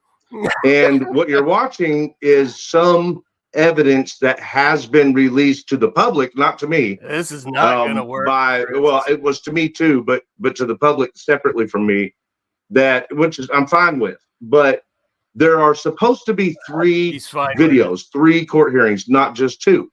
And since I only received 2, and Meade County clerks are telling me that there are only 2 videos available, I chose to wait before I was going to publish this stuff until the 3rd video was available, because I want the answers just the same as everybody else. What answer to what? That's you in court, stupid. You want to say hi to Unclean Hands too, by the way. He's in here. Hope you're doing well, buddy. Seems like you are. So, but what I am saying is this case happened, the one in 1999 in Meade County. I'm not proud of it. I've admitted it my whole life long, but this case happened. And I'm telling you that I spent several days or a significant amount of time in the jail over this misdemeanor case in 1999. Now, I don't remember the court process. This is this is great. See, this is what happens when you get them out of their little echo chamber. This is incredible. I don't remember the process that happened, but I have a clip that has not been published on anybody else's channel yet, which I would assume, since I've got that clip, that other people probably have that clip too. Now, remember, I'm still waiting on the judges. Wait, hold on, pause. What's in that clip? That clip, it sounds to me, well, not only is there a discussion going on behind doors at the courthouse in one of the hearings, they're talking about their electricity went out, and they're whispering under their breath. There sounds like maybe people that is court staff is like talking about some kind of subject. It had to have been about me because I wouldn't have got it in my record request. But I can't make out. I can't distinguish word for word what they're saying. Electricity went out. So who's recording? Is it recorded on a private recording device? Is it recorded through the courtroom audio system? How is it being recorded? The court system. So how is the court system audio equipment working and behind closed doors and with electricity out? I'm confused. They were talking about the electricity had previously gone out in the recording. I'm telling you what's on the tape. Navy girl, thanks for the $2. And yeah, he's definitely trolling him. That lawyer is, I mean, this is brutal. This is pretty fantastic. I don't know when you got in here, but yeah, this they were not expecting this at all. He's blindsided, and he's trying all his usual bullshit, and he's not going anywhere with it. It's great. Yeah, an hour ago, this case didn't even exist. He didn't, Yeah, this is certainly not going how I thought it was going to be going. I thought maybe he was, I don't know what I thought, but I love it. On the tape, there's some women sitting in behind some type of closed door. It's obviously courtroom type of room. So it might not be the actual courtroom, but it's like maybe one of the, I don't know what's behind those doors. but it's like one of those rooms where they have meetings and stuff. It looked like a conference room, and it has to be about me. Like the discussion. Wait, hold on. How did you get a recording of that? Those are not recorded. There are no cameras in those. I've been to like 80 counties out of the 120 that we have here in Kentucky. I've never in my life seen a camera. And even if there are, sometimes they hold court in those conference rooms. Yes, but if there's nobody attending to them, if the court hearing is being held in open court, how did they have a camera in there? They don't have cameras. Thanks, Curtis. I appreciate that, man. Holy shit! Send you for the $5. I'll just send you the video and you tell me what you make of it. No, please. I'm very interested. Yeah, so because I received 4 discs from Meade County in my request. I received 4 discs. And what's been published all over the internet is only on 2 of them. Man, he came so close to saying 4 dicks. God damn it. God damn it. Those 4 discs. And then there should be a whole nother. And you notice he overpronounced it that time. Court case, according to the Meade County clerk, that she did not have. She said she didn't have the ability to get the court recording of the 3rd trial. Did you say why? She didn't. No, they never tell me why. That's part of the problem. I'm just asking. Yeah, no, our equipment that's one of the problems. One time I had I'll tell you this real quick, this anecdote. I had a trial and I asked the court reporter, or not the court reporter, we don't have court reporters. I asked the clerk to rewind the tape because I had a cop basically literally in the middle of my trial contradicting his own previous testimony, literally direct examination, cross-examination, redirect examination. And he is 100% lying. Like I got him in a perjury, 100%. And I was like, I got him. I nailed him and asked him the question. And he's like, no, I didn't say that. I'm like, yes, you did. Like I have the notes here. He's like, no, I didn't say that. I said, yes, you did. He said, no, I didn't say that. I said, okay, one moment. And I went to the clerk and I said, do you mind rewinding the tape? And she had to pause the recording it's called the JAVS. I forget what the acronym is, but it's like the Judicial Audio Video Surveillance. I think I literally just fucking said it. Jesus. Sometimes the pain amazes me. JAVS, the Judicial Audio Video Surveillance. Anyway, or system. And in that case, long story short, we played it to the jury and the jury acquitted my client because they're like, this guy's a lying sack of shit, and my client walked away free. So see, that's not the kind of story you want a lawyer to be telling you. See, that was a good story, Chris. It had a point. Oh, okay. So you're saying there's another tape that they're not giving you, and now this tape is also wrong because there's another tape from behind closed doors that contradicts this right here. That's what you're saying. No, I'm not saying this tape's wrong. I'm not saying this tape's wrong. So this is correct. How many days did you get? Chris says 1. You say, 21, 22-year-old Chris says, I got 1 day. And attorney says he got 1. So this is correct. Yeah. So can I tell you what the other video is that people are not publishing that I do have? Okay. Yeah. And I'll send it to you to show you. The judge gets angry with me and I'm wearing those clothes right there. The judge gets angry with me and says something about not having, I didn't have a key. I think I said something about I didn't have a key to my house. And the one of the sheriff's deputies was going to go to my house with me so I could get some clothes so that I could leave. And because this was I caught her cheating on me and it wasn't good. Man. So we were parting ways. Okay. That's what the case is over. Can we, I'm not trying to get an exclusive. Yeah.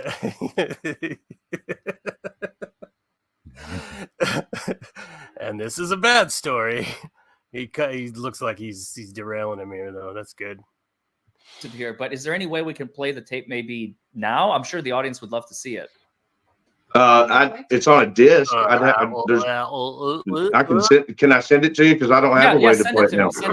We'll I would love to play it right now for your channel because, and actually, I've been, like I said in the beginning of this, I'm doing this even knowing that it's putting me. I'll give him this. He's one up on Kaiser. He hasn't. Yeah, I mean, he's doing this all like staring down the barrel of his own camera, and he hasn't bitched out yet. I mean, he's lying his ass off. It's amazing, but like he's taking a beating and he's still going. So congratulations, I guess. Me under some major scrutiny because I have actually been advised not to talk about this case. So I'm actually not very pleased with this situation, but I'm doing it anyway because I couldn't be more of an honest guy. I couldn't be more wide open with my life, and I couldn't be more exposed of a person that allows myself to be exposed.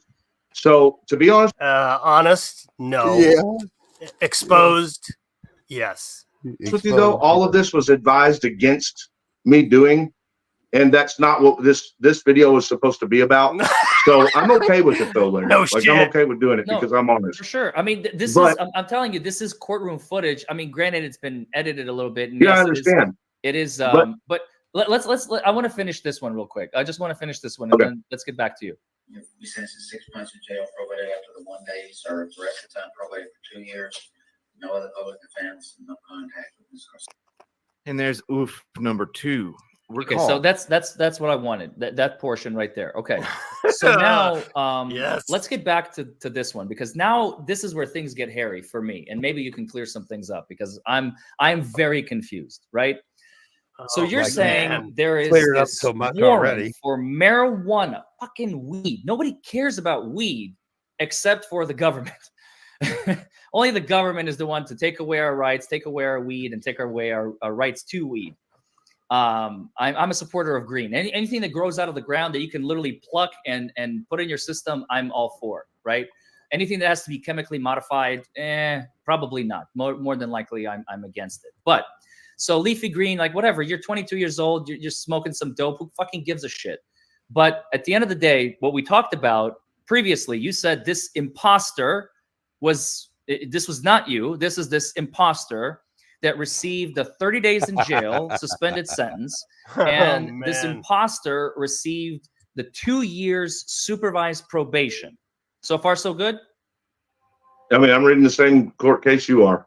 Yes. Yep. Okay. So we're on the same page. This imposter using your first name, Christopher Ryder, your last name, your date of birth, October 2nd, 1977, driver's license number, which is either the same or different now. Height 6 feet, weight 160. So it's the same. It's the same stuff that we saw in the domestic violence. The assault case. So I'm only using that for comparative purposes. And there's the bench warrant. There's a bench warrant issued on August 16th, 1999. So what is that? This is what I wanted to ask you. On August 16th, so this is the timeline of this imposter's case, okay? They are picked up. I don't remember if they were actually arrested or not. That anyway. I don't remember. I think they were just charged. I think they were just handed a citation on August 22nd, 1998, because I don't see an order of commitment. And the only document, the first document in the record is like September 23rd, 1998. So this imposter is being charged, and he pleads guilty on September, or she, I mean, probably a he, pleads guilty on September 23rd, 1998. Okay. So far, so good? You're following along? Yeah. I mean, I wish my computer's running really slow. I was trying to share the clip, but have you guys ever seen The Simpsons when Homer's beating the shit out of the crusty burglar, and the little kid, stop, he's already dead? That is what the drop I would play right now if I had that available. But my computer's running too slow for it, so sorry. And we're saying imposter, which I'm not certain of that either. I don't know, Well, but I would assume so if it's not an imposter, then sense. Do you think it might have been you? No, I know it wasn't me. I'm saying imposter makes more sense than just a completely fake record, though. Got it. Okay. So, you, as you already agreed, and you don't have any question on this topic, that this assault case that you pled to on April 14th, 1999 happened, correct? I know, Glenn. He was excited, huh?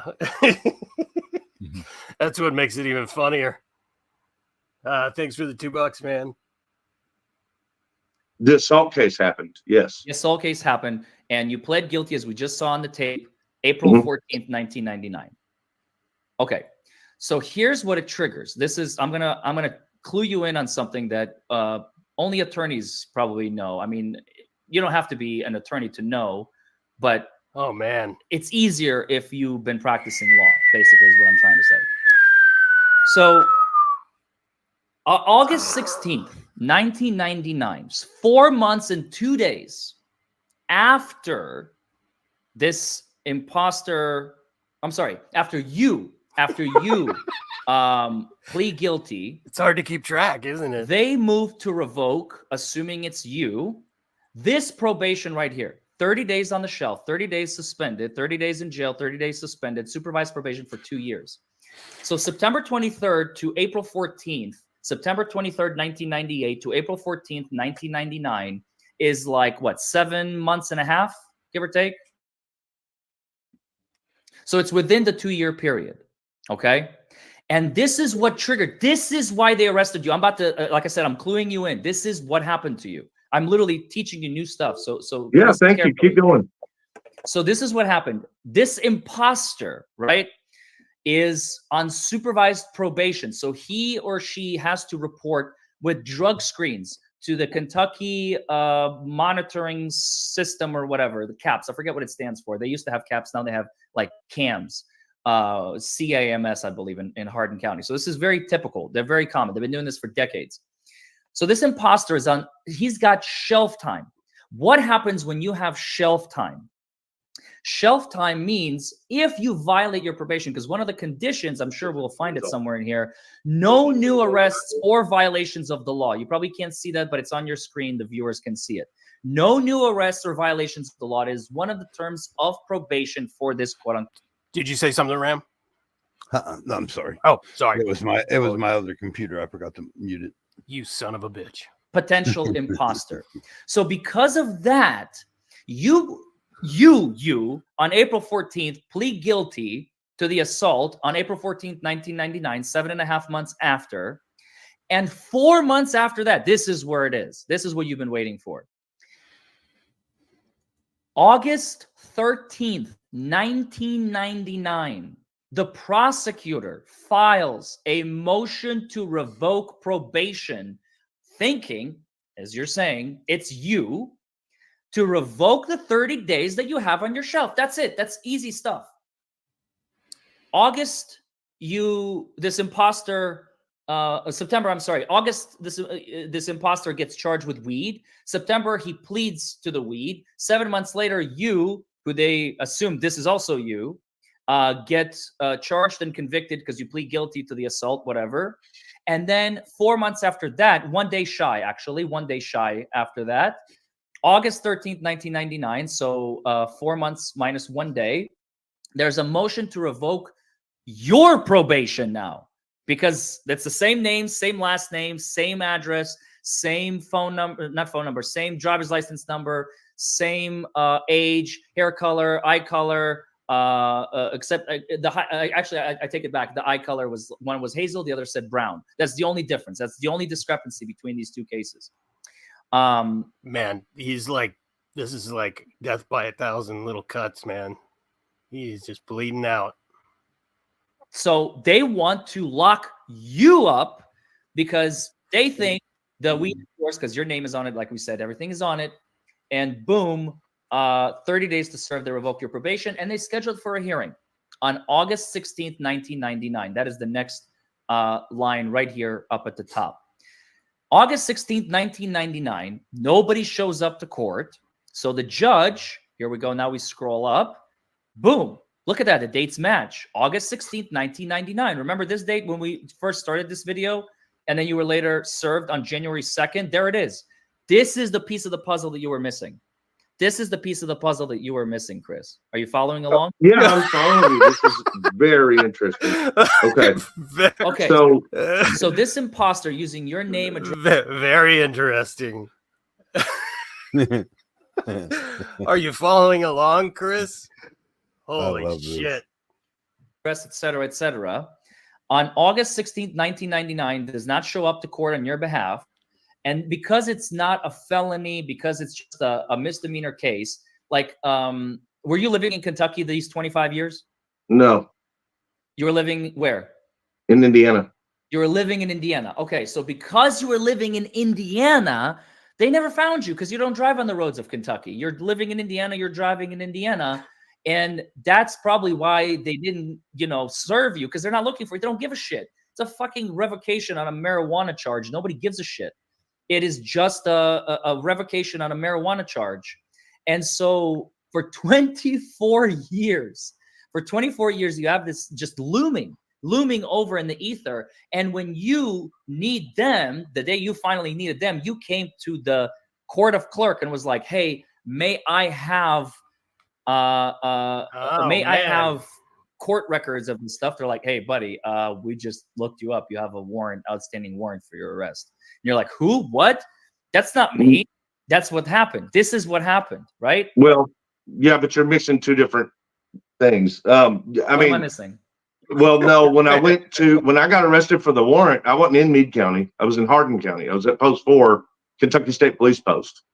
That's when they served the warrant from 1998. It was I'm sorry. I'm getting my stories mixed up. Thank you for clarifying. So continue. No problem. Continue from where? Yeah, it doesn't matter. You were saying that I went into the clerk's office and got arrested, but that wasn't what Whited was arresting us for at all. That what was happening in Kentucky State Police Post a year before was the warrant. So, but I think I'm following you in that you may have answered some huge questions. So, earlier I said it sounded like his little weed arrest thing was kind of a trumped up thing, right? Maybe not as much listening to this guy. I don't know. What do you think, Ram? That's an excellent point. Like he evaded the justice, admittedly it's kind of a nothing charge, right? But then the minute I like the way he put that, the minute you needed something from them. Interesting. Ram, are you there, buddy? Hello. Sorry, I was muted. I'm trying to get another system up and going. Yeah, no. Sorry. I've got your crusty video. You want it? No, seriously. Sure. Here, watch. Wait a minute. Watch the share screen. Hold on. Here watch the share and now you can play it if you like. Should be shared. Hold on a second. Let me see. Yeah, let's and I've got it to the last part where it's. Yeah, sorry guys. I'm share that. It should be right there, and then you should be able to play it. Yeah. So what do I do? Just click add a stage. I Just see. add it. Yeah. Yeah. Sorry guys for my. Ready? Yeah. Ready? You got it up. There you go. Why, you little? I got you. No. It's all just an act. Stop! He's already dead. There it is. All right. Yeah. Nice. All right. Let's put this back on. Thank you very much, Ram. Appreciate that. That's always funny. All right, here we go. It sounds to me like the person that maybe used my ID over the marijuana thing, right? Maybe that person was ignoring whatever the court was sending because it wasn't his case. And here I was in Indiana, unreachable and no knowledge of that. And the only thing I knew about was what happened in Meade County in 1999. So I didn't know that there would be any reason for a revocation because I didn't break any laws after the incident that happened with Georgette. I just went back to Indiana to my productive life and built myself back, and grew from the situation. And I wouldn't have known that there was any issues going on over there. So I'm wondering now if you've made sense of their reason for putting the. Well, look what happens. Look what happens. Let me fill you in on some more stuff. Right. So this 25-year-old warrant is scheduled for a hearing on January 3rd. I mean, is Chris not aware of what this guy's doing to him here, or what is he? Yeah, you would think he'd figured it out by now. I don't know. Well, he definitely knows something's wrong because he said right. Oh, well, this is what I came here for. Well, the last hour he just completely shut down his. I never had any charges. I never had, and then he throws all that in the safe. Of course, we all knew that because of Dummy Kruger's thing. So yeah, but again, Wrangler would have turned tail by now. Oh yeah, he would have checked that long By the time way, ago. yeah, we got like fucking over 200 people in here, man. That's amazing. That's Thank awesome you guys all for coming out. Your And debut. hopefully that's still more. Yeah, I didn't know exactly what was going to happen. I thought we might end up stream sniping Wrangler, but fuck that. This is great. And I don't want to give him the views anyway. But thanks everybody for being here. Absolutely. 23, a year and 2 months ago. You, I assume, hired a lawyer. You either hired Halfley or Thomas Clay. It doesn't matter. They scheduled this probation revocation hearing. They rescheduled it a couple times, January 9th, March 6th, April 21st. Well, that's all me. I went to all year. those. Yeah. So you went to this imposters court hearings. I went to the hearings that I was arrested on a warrant over, of course. This is the first time I've heard of it. I'm not going to run from the law. So, if they're saying that there was a case from 1999 that I need to resolve, my resolution was hiring attorneys and telling the truth in court. So, we've spent a lot of time Mr. Texas making sure. A really good point. Maybe we can get the booking mugshot of this on this case. See the original mugshot from 1998, so we can figure out who actually has been arrested. Because maybe we can find the culprit. We can actually find this quote unquote in person. Now he's imposter mocking that him. has I been love it. Now using he's mocking your him. face. This is. We went down that road. Would you not want to catch this motherfucker? I would. This is. Well, we went down that road and they told us brutal. that nobody was actually arrested, therefore there was no mugshot. So that's right. It was a ticket. That's right. I already said that. You're right. I wish there was, because or fingerprints, anything to that nature that could be pure proof. I want to know just like everybody else. Sure. Okay, so let's keep going. So, so it's reset a few times, reset, over and over. Finally, on November 29th, 2023, Mr. Moore, by the way, who is a prosecutor that I've been in front of many, many times, has this hearing. Do you remember this hearing from November 29th last year, just 4 months ago? Yeah, that's my current attorney now, T. Clay. T. Clay. Let's watch. You were charged with assault, fourth-degree domestic violence in Wrangler or Meade County in 1999. Is that correct? Yes, 1999. You were arrested for that. Is that correct? That is correct. Okay. And this is testimony under oath that you're given right now. I don't man, recall the actual charges. He just remind you of that before you start lying your ass off. Right. And that's Judge Reed, by the way. I love him. He's been appointed special judge on this case because he was a great judge. I love him. He's so good.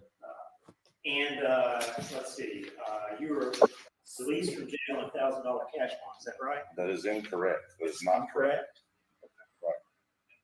Because it's on a bond sheet. So the one thing that's in that record says that there was a bond paid of $1,000. Oh man, guys, I didn't pay a bond in that case. Hi, baby. I didn't leave the jail until the whole case was concluded. I was OR'd after serving the full amount of time from the time I was arrested until the time the judge decided the case. There was no release for no bond, because I can assure you, and I have plenty to back this up, I did not bond out. So therefore, there could not be a paid receipt for a bond with the signature on the. Has anybody been over in DUI guys chat? Just out of curiosity, I wonder how crazy are Chris's supporters going? Is what I'm. Take some screenshots for me. We'll make a scrapbook out of them. 1990 case in Meade County. It can't exist. Is that the bond paperwork that you signed in 1999? Yes, I have been questioning this paperwork. Like a bunch of Wrangler It is people are over there. Easier. Oh, I'm sure. Yeah. Conceive. Sure, he's got a hard on right now. Potentially. Isn't Falcax, isn't he a supporter of Wrangler? And No, put this Falcax. paper I in don't think or so. Oh, something? okay. Okay. So I didn't know. The answer is no, I did not sign it. That does not look like a signature. Okay. Okay. So you acknowledge the case, the charge, but you deny signing paperwork to get out of jail. Well, I didn't get out of jail. Not until after the final hearing. I didn't bond. Yeah, right you're not now most following, of the chat is There's 2 counties involved now. making fun Two. of the Here's the supporters deal. of Chris, So how they're they saying shut that, up. Oh, they that got I nothing to say. Gotcha. signed They got nothing a to say. paper in that They have. Hardin. Shut up. I'm sorry, I just did it right after I told you not to do it. In the Meade County case, they're saying that one of the records in that case file has a signature on it, and they're alleging that that signature matches the signatures that over they there. have in the Hardin County case, which I believe has been completely fabricated. What a strange hill to die on. And I don't remember the charges, so I can't verify those either. I'm sorry. Let's just hope it's a death. Do you remember you were charged with some type of assault charge? I don't remember Tiffany the couldn't charges. take it, huh? I don't remember what they were on the case. I do not remember the charges. You know you were arrested. Yes, that's. I wonder if she's in the bathroom splashing water on I her don't face. remember the charges. I really don't. Well, if the record suggests it was assault, do you dispute that? Chris sitting No, in I a big wouldn't pool of dispute sweat. that it could have been You mentioned a girlfriend at the time. What was her name? Georgette. So, if the document says bail posted $1,000, 500 feet away from Georgette, does that ring a bell? Does that sound like the case you're involved with? You're asking me if that's what's on the document? I think that's what's on the document. I'm asking you, does that ring a bell? I'm sorry, I'm misunderstanding. Baby girl. Yes, that's what this says. Okay. All that from that case? From the case? Yes. So when I left court, I agreed to have no contact with her.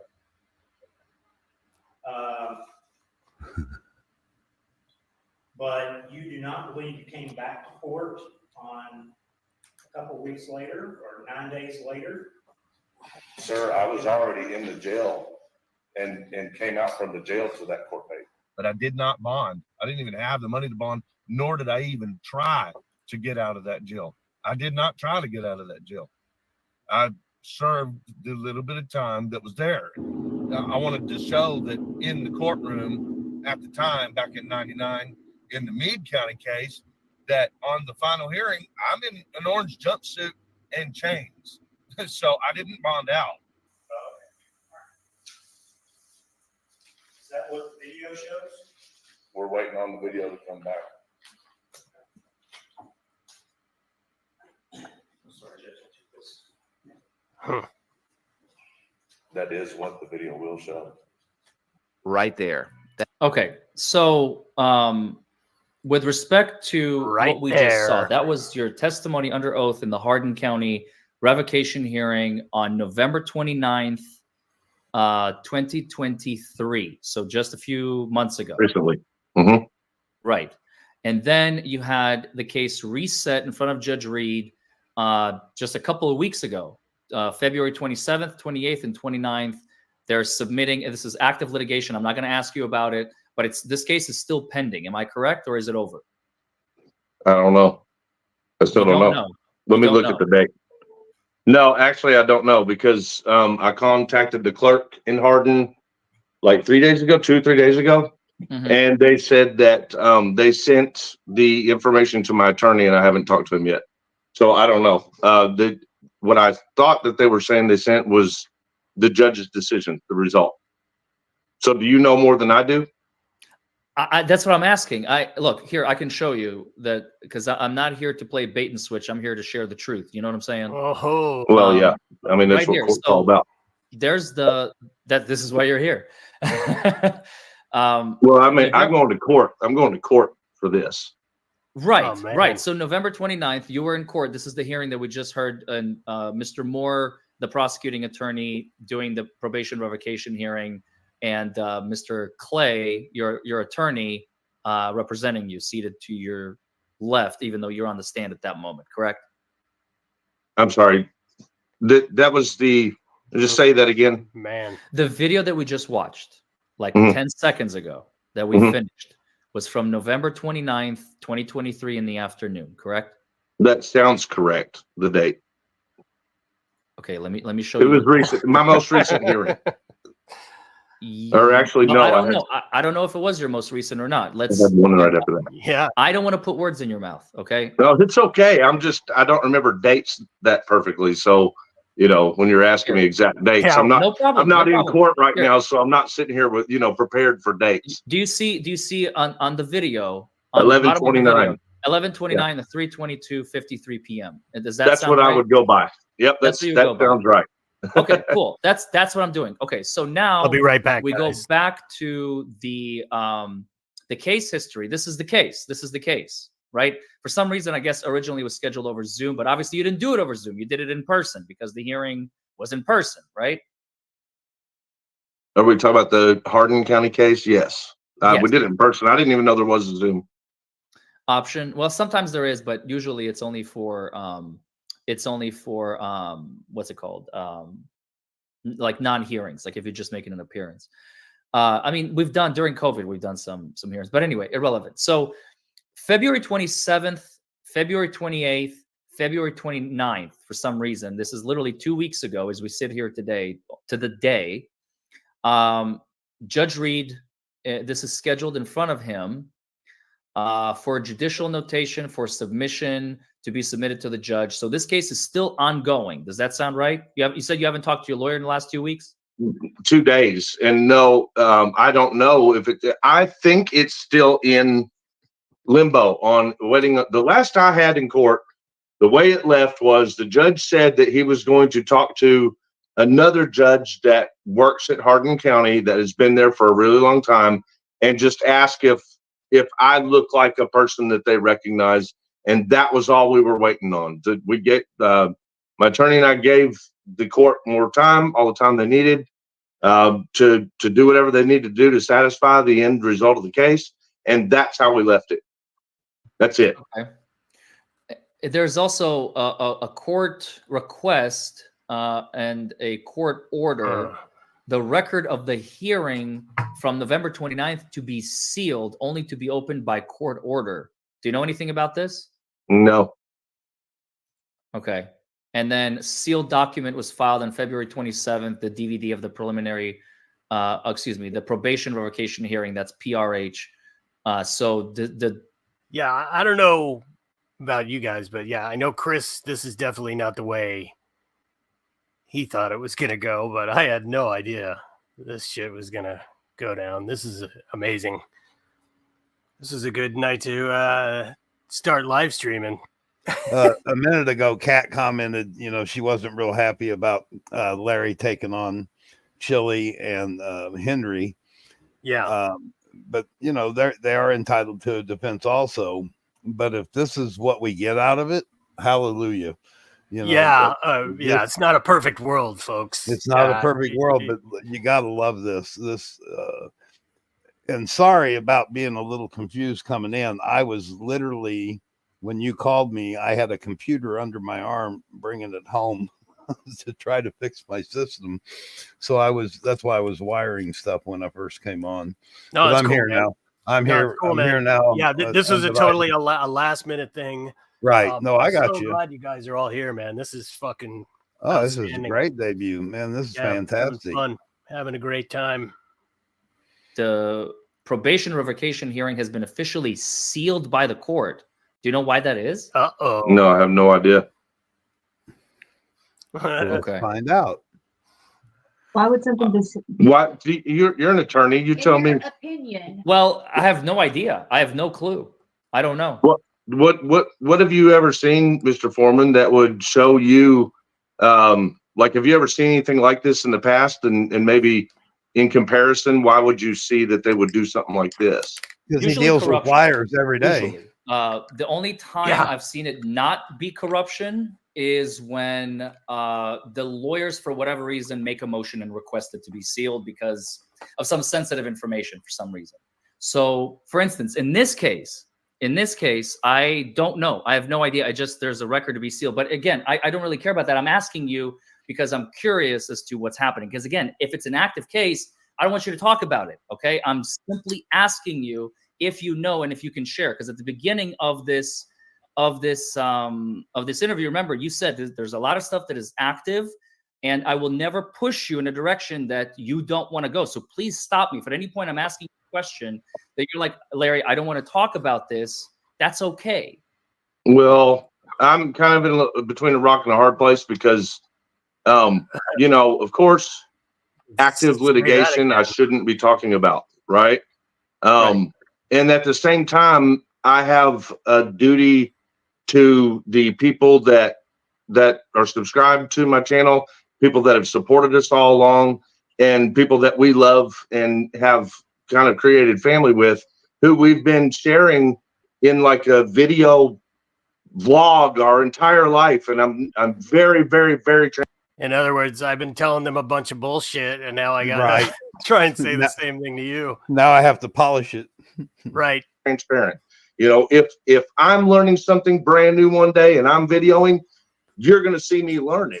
It's just, I'm very, very open in my life with this channel. So I kind of feel like there's some pressure for me to tell everything that is available right here in his head.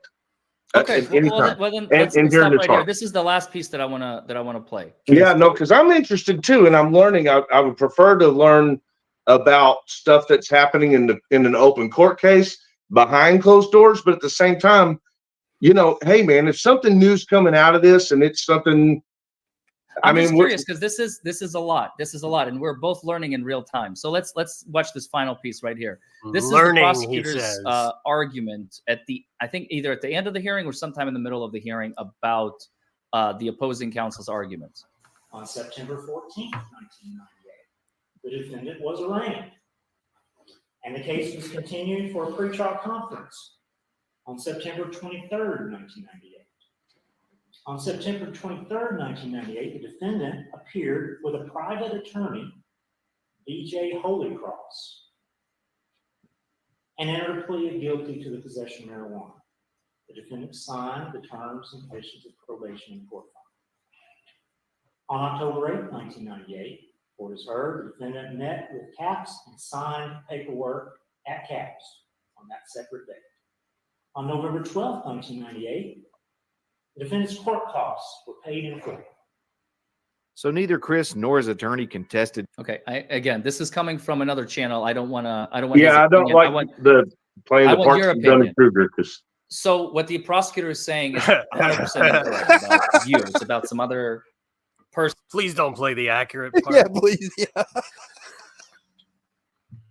Person using your name, likeness, date of birth, etc. Correct? Well, I don't know. I think the prosecutor's going off of what's in front of him on the record, and you know what we saw in that portion. Now, Dunning Kruger might have saw something else, but what we saw was, for one of those dates was a Sunday. There's no court on Sunday, so that somebody was told to go to court on a Sunday. What was the other thing that was really weird about that other date? There was two of those dates that he made. The other one. What was that lie I told before? Backwards in time. So if you could rewind that and not listen to, if you will do me a favor and try not to include the cut up bits and pieces of my different live streams that Kruger did, because what he did was he took bits and pieces as we were trying to figure things out from early on, and then he cut it and then inserted it as if we were saying it as fact. But what he's actually done. I see you over there, Scotto. Thanks, buddy. Yeah. Thanks, buddy. I've just realized here's how fucking stupid I am. I'm restreaming this, so I've got their goddamn chat right in front of me this whole time. Right in front of you. Right. Fucking genius I am. Done was he cut pieces out of live stream videos where her and I were just learning stuff and going, what the hell's going on here? And this, that, and the other. So those weren't meant to be asserted as facts. Dummy Kruger, who made this video, is what? Awesome. I don't know. I don't know. What do you mean? well, we can't trust him, or he's not to be trusted because No, he has I think that distorted the he. truth, or what? What would you describe his video as? Well, I would describe that he cut up what he wanted to hear and how he wanted it to be narrated into or navigated by other people. It's perfectly fine for him to take all of my content and perceive his own personal opinion of all of it, but it was not okay for him to cut bits and pieces out of videos and be unfair about how the timeline actually functioned. Now, I think if there's one thing that we all admire about Dummy, it's that he is able to cull all this stuff, put it together in a fair and even-handed manner in a way that even if you didn't know shit about these jagoffs, you'd be able to get the idea of it through the thing. He doesn't interject a lot of any bullshit, really. I'm a little more colorful than that, but Dummy, nobody could accuse him of not being even-handed. This is just hilarious. I'm glad you're getting so much airtime here, buddy. This is fucking phenomenal. I couldn't be happier about this. So he wanted a narrative. He wanted to produce something that seemed to be in a timeline and make perfect sense. So people that are saying in the chat right now that Dummy Kruger exposed you, this is completely incorrect. Yeah, of course that's what people are saying, and we ignore that kind of nonsense because everybody's allowed their opinion. That's what this happened. is America, and you're more than welcome to believe what you want to believe. But if you really want to see the timeline and what was actually being said, that's on my channel, and that's where Dummy Kruger got the content was from my channel. And the only way you're ever going to be fair is if you actually watched the channel in the proper timeline, how it went.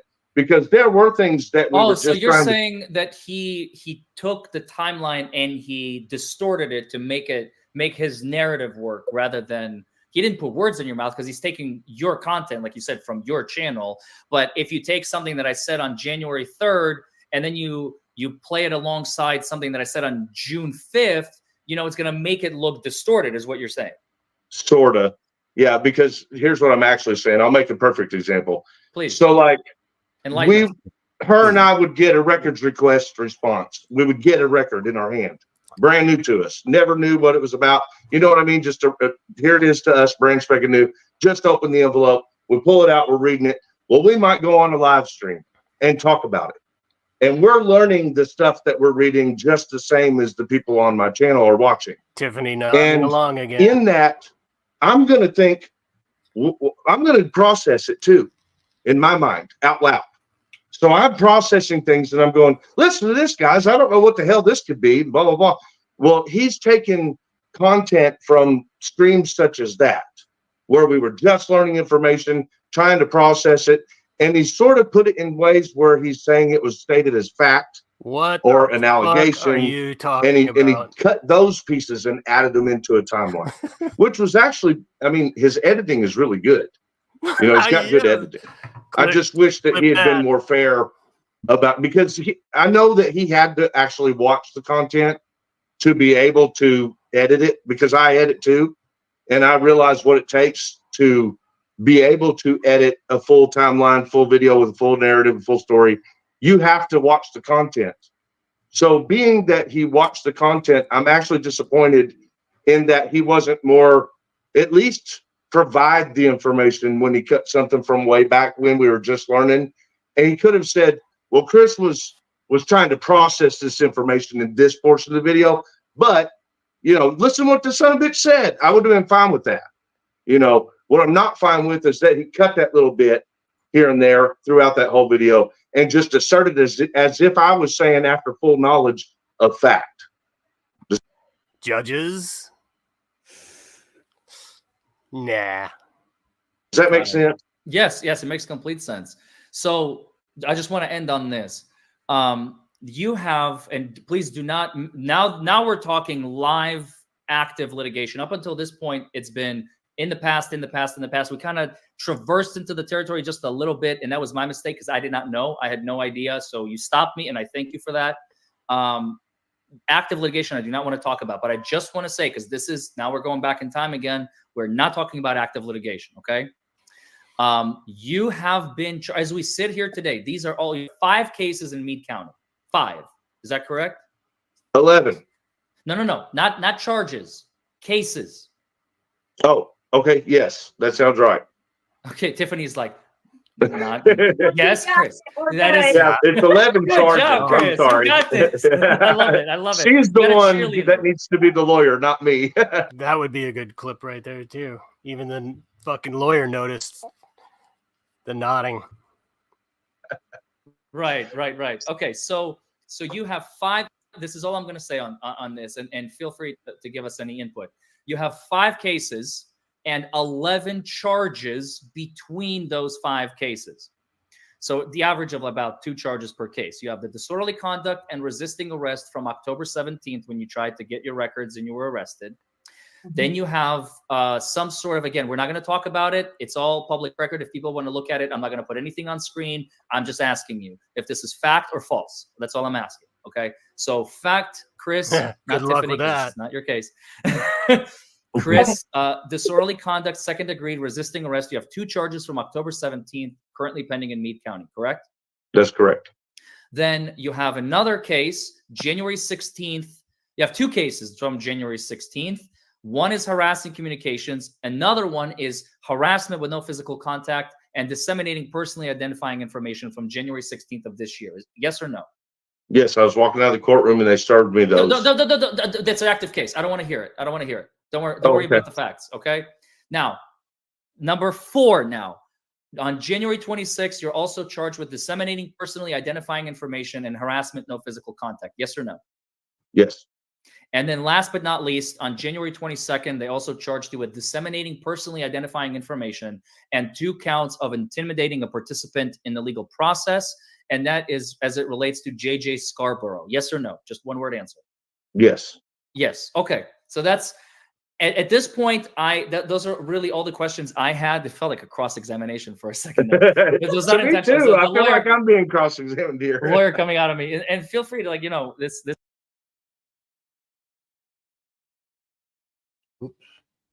This is your time, man. So now tell us, with those 11 charges across 5 cases, one of them involving JJ Scarborough, what can you tell us without giving us too many sensitive information? Because again, this is a live case. I don't want to hear about it. But like, what can you tell us? What does the future hold? What are you guys trying to do? Not like legal strategy or facts. What's going on? What you're saying, the system is coming after you, right? You told me that in. Oh, sorry. I think I might have been muted next time. The guy said it felt like a cross-examination. It felt more like a brutal beatdown to me. But Big beatdown. Yeah. An email, right? Saying that there are several people coming after me, and I wouldn't call it the system, because I function within the legal system as the topic of my channel. Okay, We so don't have these. Who's coming after you and why, do you think? I think JJ Scarborough is coming after me. I think Ray Whited is coming after me. I'm not real sure if there are other government officers at Meade County that are actually aggressive like those 2 are, but those 2 are. Now he's not wrong. They're not. I don't know if you could classify it as coming after him, but they certainly have it in for him. I mean, they're going on Kaiser streams and stuff, which is a pretty bad look. I think we can all agree for a public official at minimum. Are definitely aggressively coming after me, and admittingly, okay, they admit it out loud on YouTube almost daily, right? And then they have some friends and family members who they have been inciting to also harass and come after us, and not just us, but even, can I say it? Their kids. There have been things that we have dealt with, and we've exposed it on the channel for a long time now, that kind of correspond at this point, because we've had it's no secret we've had. Yeah, he went right to that, huh? Yep. Piece of shit. Troubles with her ex-husband from 12 years ago. The guy's been relentlessly harassing her and stalking her and giving her troubles her whole life long since they split up. And that guy what he did was he reached out to a channel owner by the name of Michael Kaiser. And this guy has nothing but look at Larry, look history around. of wrongdoing. Lots and lots of felonies that he's been convicted of. He was indicted for a murder. Do you know this for a fact, or is this speculation? It's facts. It's all record. Do you want to look him up real quick? You can use your Google. He already has. Well, I don't know anything about him. I received an email from him, or I sent him an email, and he responded back. So we just corresponded literally because I saw his live from last night. I believe he's live streaming this right now as we speak. I think he had this scheduled for 6:35, so he's probably 35 minutes behind us unless he decided to change it to live. I don't know. I haven't checked. You're saying that he's coming after you and he wants to do whatever, expose you, lie about you, or whatever. What do you know what his purpose is? What is his mission? I wouldn't say expose. That's ridiculous. He's preposterous. We expose us. That's what we do on my channel. We're the exposers. What he does is stalk and harass. What? And he does. So he's been stalking and harassing. Oh man. Absolutely. Have you filed charges against him? We have. Yeah. Yes. This is how dumb Chris is. He can't even oh, thanks, Danny. I see you over there. Man, if you're that dumb that you can't, disassemble Kaiser with your hands tied behind your back, but he is a dumb one, isn't he? Not just charges, but we have been begging all kinds of different facets of the legal system. He lives in. First of all, it took us forever to find out who he actually was, because I don't know if you're aware of the type of personality of people. I see you, T. Marie. Thanks. My connection dropped. Do it online. Oh, sorry.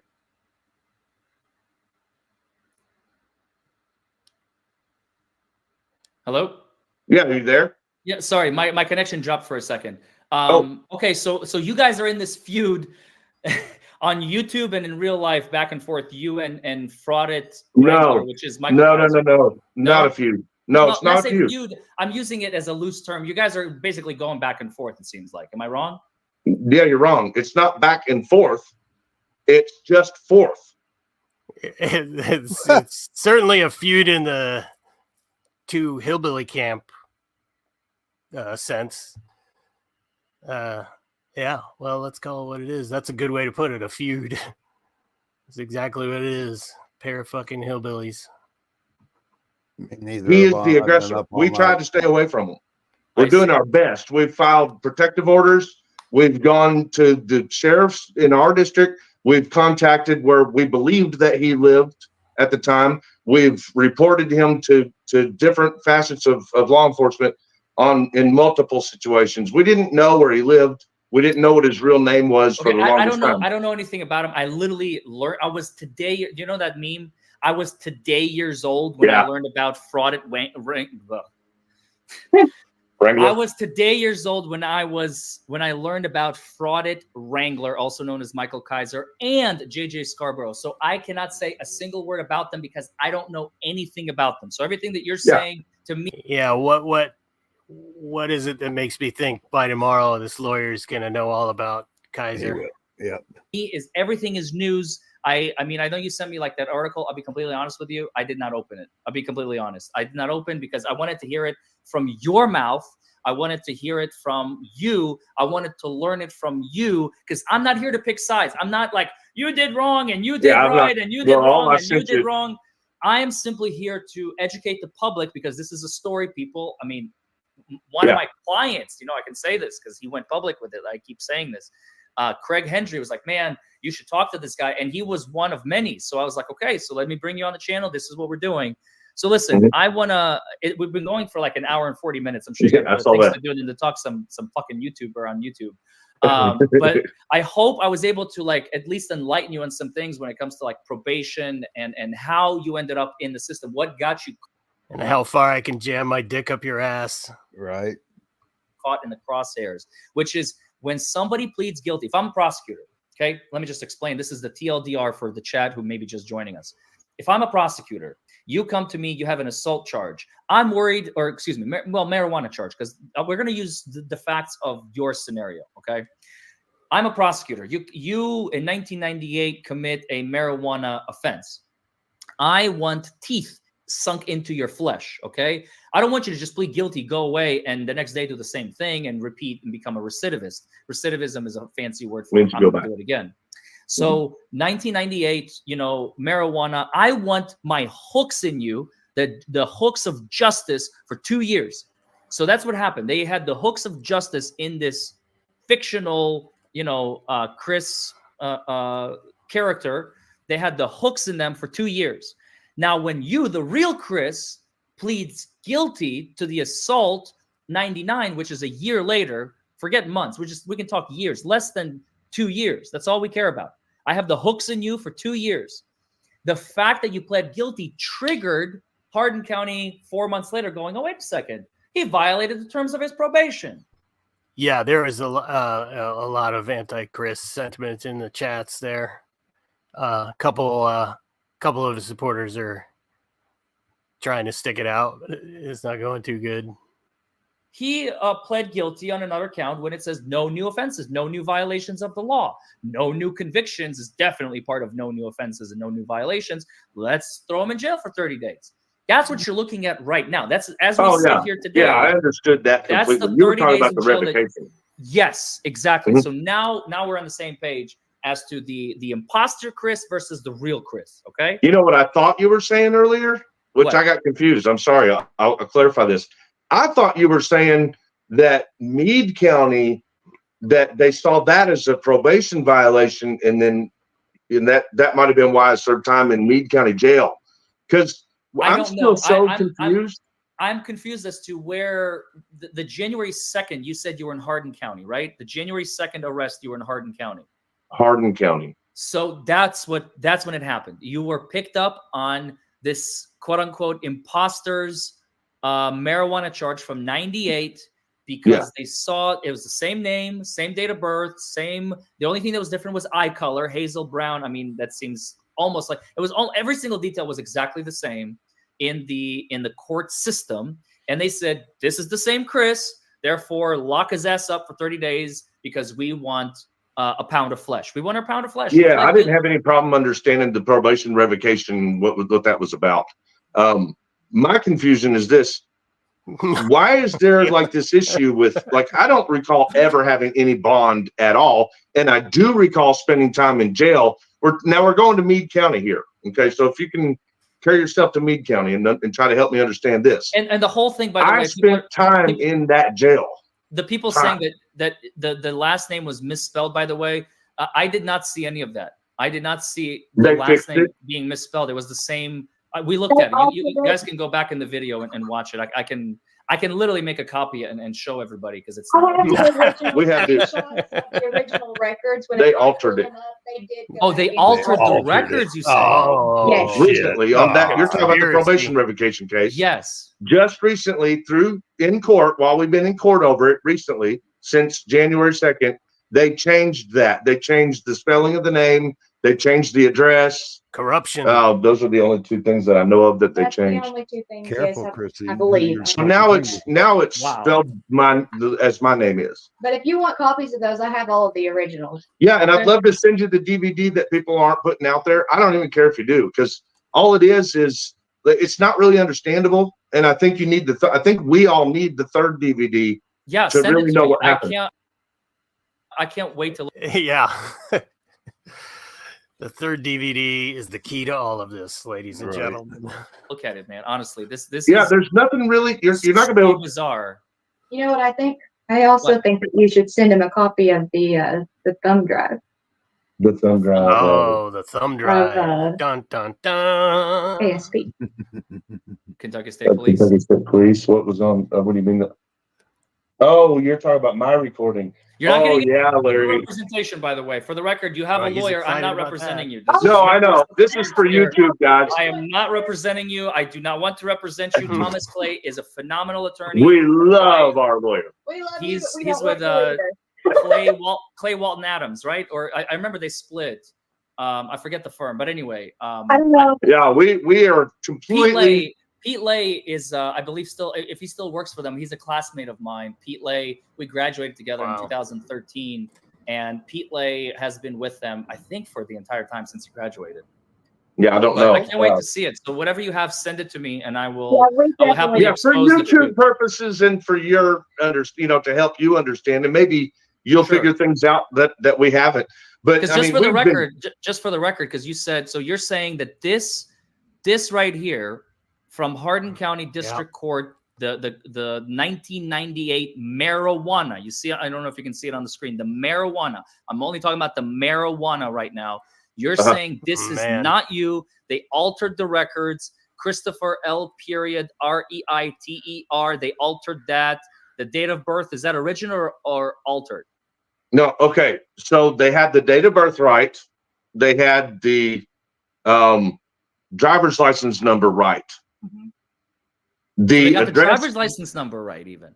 Yes. Well, that's why I thought maybe someone had a driver's license of mine. So they had, but he is still sticking with this, huh? Yeah, that's crazy. I mean, I don't know. I mean, I don't know what exists in the way of the original, like, handwritten police departments. I don't know how this stuff gets entered into these systems. I can tell you this. Chrissy started to point his fingers at some government officials, and what he doesn't realize, these attorneys all drink together when they're not in court. Right. The DAs, the attorneys, and he started to point fingers at the system, corruption in the system. He better be careful. Oh yeah, man, it's a good old boy situation there. Yeah, he's tapping in. He's tapping into something way deeper than the city attorney, Scarborough, Whited, all those guys. It's one. If you look it up, if you Google it, it's one fucking building. It is a buddy club. There. Of course it is, and they're all that. No, I'm not saying they're all friends, but I've seen it firsthand. Yeah, anybody who's lived in a small southern county or anything like that. Absolutely. And might even be blood related. You never know. Never know. They still had a completely different name spelling. Like it wasn't completely different. They changed this. You're saying that they changed this. Yes, I'm telling you, they changed the spelling of my name in this case on record. And this address you never lived at, 137 Morgan Street, lot 2461, Radcliffe, Kentucky, 40160. Never. You never lived there in 1998. Bullshit. Never. Not in 1998, not in 1999, 2000, never, ever. I've never lived there. Matter of fact, I went there with her for the very first time in my life after we read these records to see what the heck it was about. We spent about 3 hours trying to find that address. We couldn't even find anything on that at the address that they were saying existed. We couldn't find anything. And the people who owned the trailer park. Somebody in their chat just said what I was thinking. Tracy Holmes over there in their chat said, "Wow, just wow," which is exactly what I was just thinking myself. It's a trailer park.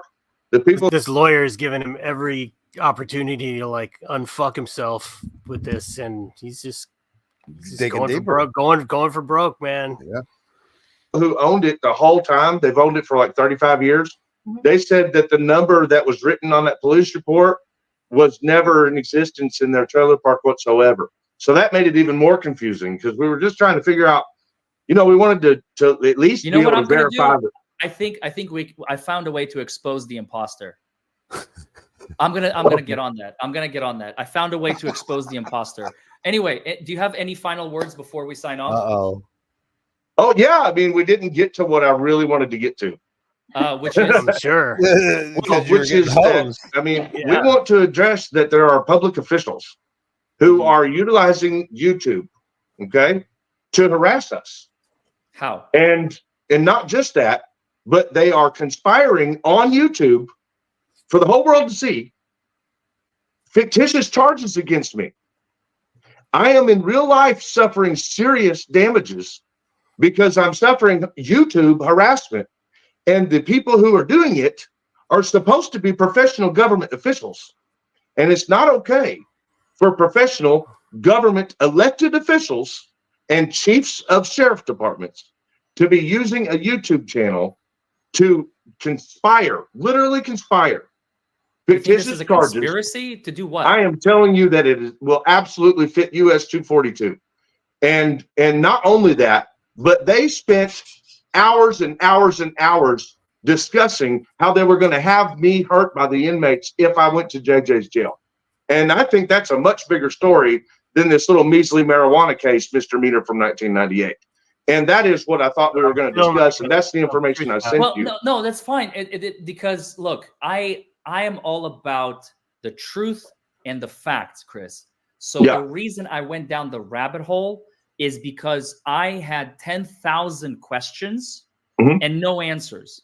Well, that is hopefully why you got 990, at least close to your 10,000 answers out of this. You can't count that. Because, and not just for me. I'm not doing this for me. You know, I'm doing this for the people. I'm doing this for the people. Yeah. Well, I feel like we're all left with. It's content, but I'm sure it's going to be flagged as like inappropriate for ads or whatever. I don't give a shit. My primary purpose is I have no. They already flagged it because we probably mentioned something about court and assault. You know, YouTube doesn't like those words. I'm sorry. And they don't worry about it. I don't care. Trust me. If I cared, I would have been like, don't say these words when we go live. You know, I don't care. I don't care. This is not my purpose. So basically, I want to help you find this imposter, because this is what they're trying. Listen, I don't know why you don't care about this, Chris. You should care about this a lot. This is the biggest story right here. You're saying a man pretending to be Christopher Ryder has gone to court, has done probation on your behalf, has served at least no time. Sorry. Has paid fines and court costs on your behalf. I don't know. My best friends wouldn't do that for me, Chris. My best buddies would not go to probation for me, pee in a cup for 2 years. They would not pay court costs on my behalf. I want to know who's your imposter, because that is the craziest story. I mean, I don't think he even realizes how badly he's getting pummeled here. Am I wrong? Am I crazy? I have ever heard in my entire life. And I'm going to be 36 in 2 months. And not only that, why don't you care about, they're about to lock your ass up for 30 days over something you didn't do. In 1998, you're saying that you had marijuana in your pocket and they want to lock your ass up in jail. Go the fuck to jail. Do not pass go. 30 days. Larry. And you're saying that's not me, but I'll go to jail on your behalf. Thank you very much. Have a nice day. No, I'm not offering to go to jail. It matters to me, but I feel like we've suffered way worse damages than what we're facing in the Hardin County thing. You know, we're in the middle of an active lawsuit where we were the victims of a botched police raid where her spine was broken. My uncle died and he left a motorcycle in a wheel to me. And the same police, when they did that raid, they used that motorcycle that he left me in a wheel as an excuse to bust in our house, thinking that we were drug addicts. And because her ex-husband makes false allegations. Let me tell you another long rambling story that ain't gonna go nowhere. Right. Unclean. Blame it on Irish Demon.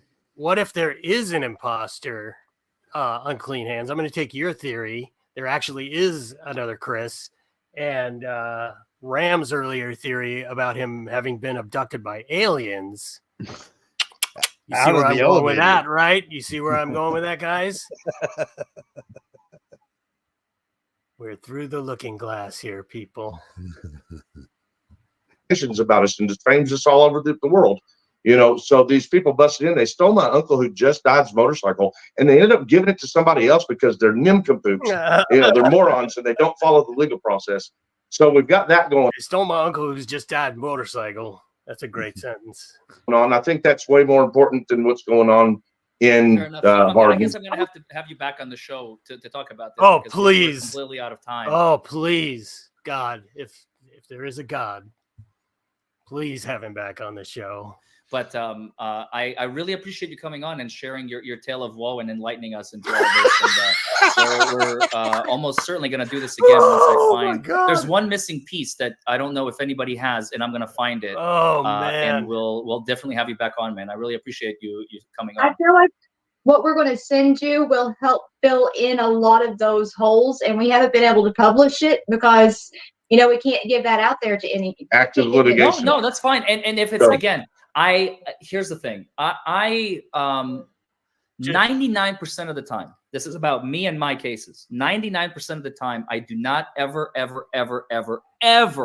unless it's like an innocuous hearing that's not going to change anything. I had one case. It was like a DUI third that ended up going to jury trial. Listen to what he does here. He's done this a couple of times. This is that's a great place to pause it, first of all. But yeah, hold on, I'm going to take a screenshot of that. Well, that might be useful. But listen to what the lawyer does here, man. He kind of goes, he stops him, and then he kind of goes and tells him a little story like this. You know what I mean? Kind of just it's like reeling in a fish, man, and then whacking him with the fucking oar at the last second. He lulls him into this sense of complacency. It's fucking awesome. A year and a half later, I posted the hearing because no harm, no foul. Nobody gives a shit. No one's gonna come after me like, Larry, you're like that's nobody cares. Nobody cares about that stuff because it's a hearing, even though it's an active case. But 99.99% of the time, if it's an active case, unless it's like a body cam video where you want to use that as leverage to negotiate with police or whatever, I don't share on my channel. You have no idea how many hearings I have in my back pocket that they may never see the light of day because they are either active cases or it's sensitive information. I have lawyer brain, I have legal brain, so I know how to separate the sheep from the herd. Not tooting my own horn. This is just the truth. This is literally how a lawyer's brain works. Here it comes. So whatever you send me, first of all, I'm going to follow your guidance on what is potentially releasable and what's not. Because already, as we saw today, on November 29th, 2023, the probation revocation hearing between and I know the names of these people. Thomas Clay, he's a lawyer in Kentucky. I know, is it Thomas Moore? I forget his first name. Mr. Moore. I know Mr. Moore. I've tried cases against Mr. Moore. He is the prosecutor, one of the prosecutors with Don and Melanie and Catherine. They're all there in Hardin County. I know all of them. These are my people. This is my territory. This is my backyard. So I can You should be watching the videos where we've been trying to get protection and trying to get the November 29th hearing is now sealed. So even if I wanted to go and be like, hey, can I have a copy? The court is going to say, no, I'm sorry. It's been sealed. Now, thankfully, at least one channel, picked it up. Maybe I can get a copy from them if I really ask really nicely. Dummy, what is his name? Dummy what? Kruger. Make him Dummy Kruger. Dummy Kruger. Shout out to you, Dummy Kruger. I know you don't like him. I know he's biased, but still shout out because I use this content. Please don't copyright strike me, bro. I love you. But I'm sure he won't. I'm giving him publicity. I don't think he gives a shit. But at the end of the day, there's a lot of sensitive stuff going on that's still going on. And I want to make sure that that every single person's rights are protected while also allowing the exposure of the truth and stuff without hurting you in your litigation. Because obviously you're still in litigation. You have those 5 cases, 11 charges across them. One of them is a felony charge. JJ Scarborough is involved, and he appears on fraud. Yeah. So who's the other? It's the jailer, right? No, the jailer. 2 felony charges. 2 felony charges. 2 felony charges. One is intimidating. So they're both intimidating a person in an ongoing litigation. One is JJ Scarborough. Who's the other one? It's the jailer, right? People are telling me it's the jailer. No, they're JJ's on behalf of his daughter. He's the one that made the charge. Both of them. Okay. All right. Well, listen. Again, it's an ongoing case. I don't want to talk about it. I don't care. This is not what we're here for. I thought I had the facts. I guess it doesn't matter. So long and short of it is there is this 19 I just can't say it with a straight face anymore. 1998 marijuana Christopher Ryder, who we don't know. Hopefully we will. I'm going to get to the bottom of this. And thank you for coming on. We're definitely going to do this again.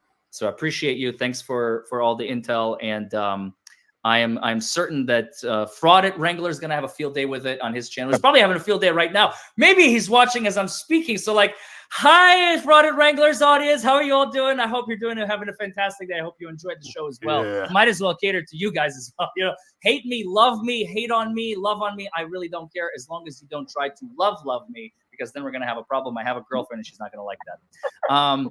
So I appreciate you coming on, Tiffany. Again, thank you so much for being the backseat lawyer. And thank you, Chris. I really appreciate you coming on, sharing your story of woe, and hopefully we can get to the bottom of it. Okay. Yeah, I'd love to talk to you in another segment or another setting about what I came up here for. And yeah, right. If you wouldn't mind, can I borrow your platform for just a split second to say something to my audience that came? Sure, go ahead. I said that we were going to be talking about the Meade County stuff on this video. But remember, I said I don't want to. They're all active. Yeah, no, but I'm just going to apologize to my audience because I was incorrect. I thought that's what we were going to be doing tonight. I have really appreciated being able to do what we did. I got no problem with that. Oh my God. So nothing against you, Larry. I'm just letting my audience know because they were fully expecting us to expose what's been happening currently on my channel. You know what? When you're looking at my channel, you're talking about yesterday's news. When you're talking about the Hardin County stuff. So Meade County is what we're dealing with. We're dealing with J.J. Scarborough, Ray Whited, and some other actors that have been viciously attacking Tiffany and I and her children. And that's what we told our audience we were going to address today. So to my audience, to the people that came from my channel, we love you all so much. Thank you guys. And we're sorry we didn't get around to that. But I'm sure that Mr. Foreman will talk to me some more later on and maybe we'll get around to it. Yeah, you won't come back on, you weasel. Thank you. Sorry, what was that? I said probably when we can talk more about it. That way it's actually something interesting to discuss. Yeah. Exactly. You got it. Wow. All right, you all. Thanks for coming on. Be safe, Thank stay you. safe, and we'll be in touch. Okay. All right, thank you. Oh my God. You too. Let's see what Larry's got to say. All right, everybody. That was for public safety, Chris and Tiffany. Go subscribe. And also, I forgot to ask her. I believe she has a channel herself. Wait. They're still backstage. Real quick. Official misconduct. Official misconduct. Misspelled MISS. I'm so sorry. Where's my head? I've been in lawyer mode all evening. Don't forget to like this video, comment below, subscribe to the channel. Don't forget to subscribe to these guys. Official misconduct for public safety. All right, now I'm booting you. Bye. Wow. Oh man. Don't what a forget couple to of subscribe to the rubes, channel if you haven't already. ladies and We have a gentlemen. bunch of super chats to go through. Wow, what an intense show. What an intense show, you guys. Got that right. This is definitely one of the most intense ones I think we've ever had. And especially with such a divided chat. I'm pretty sure, if I'm not mistaken, this is being cross live streamed on like several different platforms right now, like as we sit here right now. So let's see. All right, Cliff Williams, tell Chris and Tiff I said hi. I think they're still in the background so they can hear you. I don't know how long they're going to be here, but tell Chris and Tiff I said hi and thank you for helping out. Thank you, Cliff Williams. Absolutely. They just left. Master Sergeant RTL, I love my frauditor member Wrangler ship, Chris. Like I said, chat divided. House divided is house with a party on the roof. I swear to God. First question of the night, DUI guy, have you watched the unedited arrest video, not the Chrissy version? I need copies. I would need copies. I have. Your email is going to be busy tonight, pal. Maybe. Yeah. I'm already putting one together. We're going to watch these super chats. I don't know if any of our people went over there and said anything, but if is everybody cool with that? Watch them read through these, even though they're somebody. I say go ahead, because we have a lot of people over there. Not Christopher's version. Well, we're a little I've behind. Seen it on was it dummy not dummy Wrangler, for God's sake, come on Larry, Dummy Kruger has made like this little mini documentary, and Dummy Kruger is I've seen portions of that video, so I like to go to outside sources just because that you're gonna have more facts. Exactly, Danny, more facts. Nice, that's Danny. exactly what I'm going for. My girl. So then we have Danny, who says Alabama has Danny. gas for Alabama. Hashtag Alabama has Gasper Kaiser indicted by the grand jury for capital murder felony. Wrangler is a 10-time felon and murgler murderer. Okay. I don't know anything about that. I don't know if he served time. I mean, even convicted felons, also if they've learned from their mistakes and served their time, I don't know. It depends. I don't know anything about the guy. I know nothing. Out. How can I judge a man? And like all of these things are news to me. I don't want to get involved. I thought you were talking about me. I was like, what the fuck? No, buckle up. Larry. I'm getting my feet wet. 100%. I'm getting my feet wet, folks. Like, don't shoot the messenger. I'm just the messenger. Like everyone's like, Larry, da. We got like an angry mob with the pitchforks.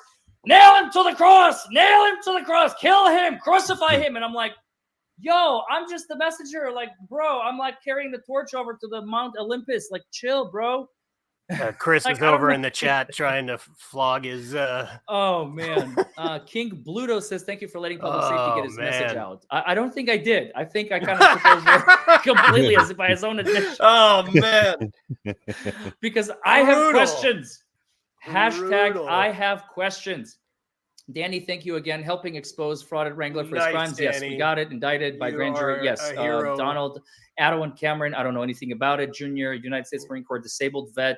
More open felony charges. Oh, dear God. Thank you, Danny. What did I get myself into? More lies, says JC exactly. Sports. Yeah. That's a fucking retired man. Tell the truth. Watch Dummy Kruger, everyone, we watched portions of it, but I didn't want his commentary.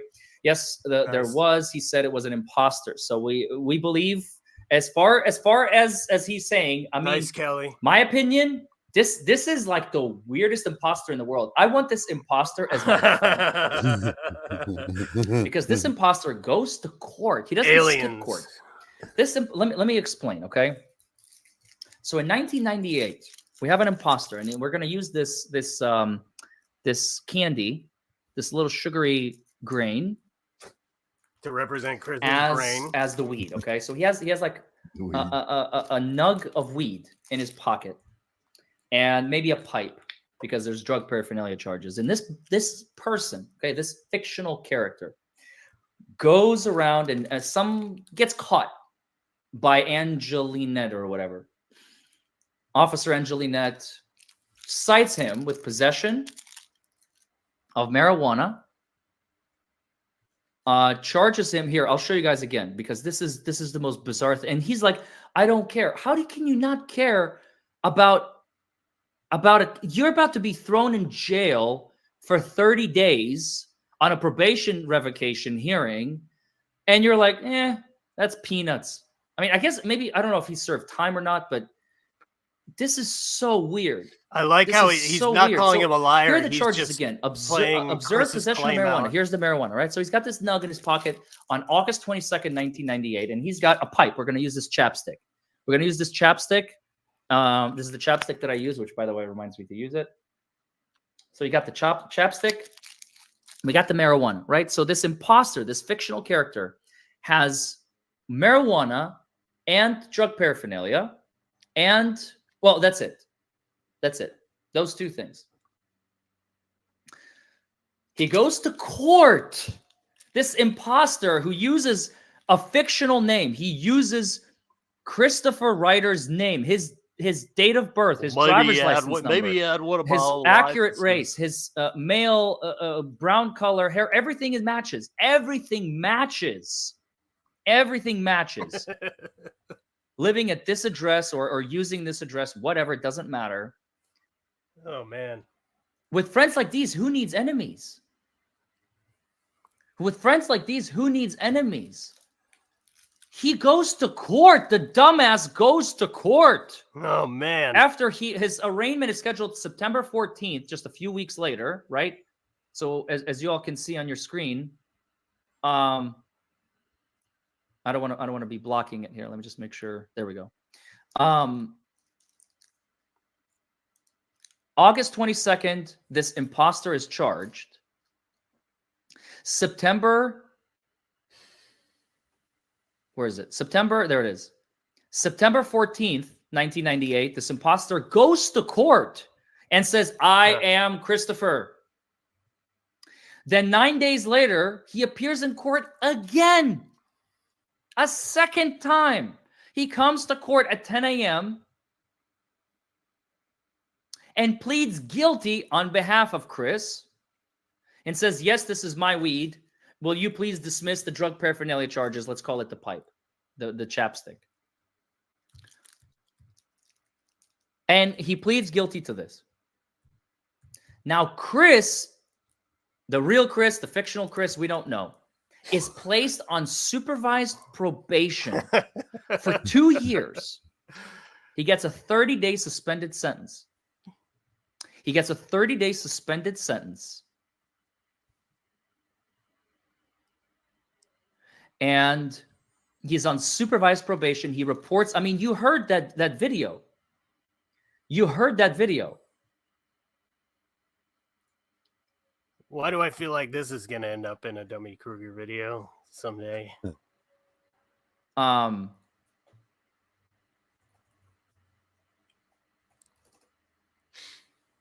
the way, I just realized Dummy Kruger is a play on words, isn't it? It's the Dunning-Kruger effect. It's actually kind of funny. So Exactly. listen, Really don't should. listen to me. Again, I want to play this to you because this is how absurd it is. I'm going to play the prosecutor. This is what's his name? Mr.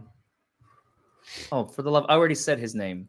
Sorry. Oh, come on, Larry. My brain is tired. It's like this has been a very intense 2 hours. Mr. Moore. Mr. Moore. This is Mr. Moore. I practice in front of him all the time. This is Mr. Moore in Hardin County. Hardin County. By the way, don't forget to vote in the poll. I have an active poll going.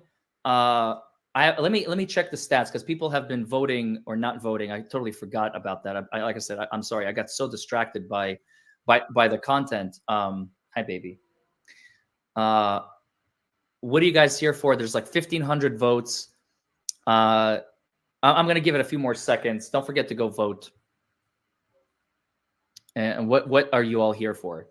Okay. Why are you here? Because I'm curious because we have so many channels that are going to be streaming and restreaming this and a lot of the auditor. Was brutal ass fucking a choice? I didn't look. Community is here. A lot of the frauditor community is here. I mean, we have, again, it's worlds collide on the. Oh, he said frauditor, so he's got to be somewhat informed about these guys. I wonder if that's something happened in his exchange with Wrangler. DUI guy channel. It's crazy. Oh, is Chandler in the chat? Hi, baby. She has been sick all day. I made her like tea. I made her some more stuff. Where is she? Remy. Oh, I can't see her.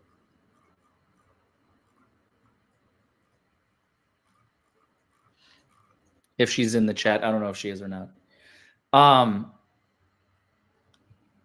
Yeah, close and reopen chat if you don't see the poll.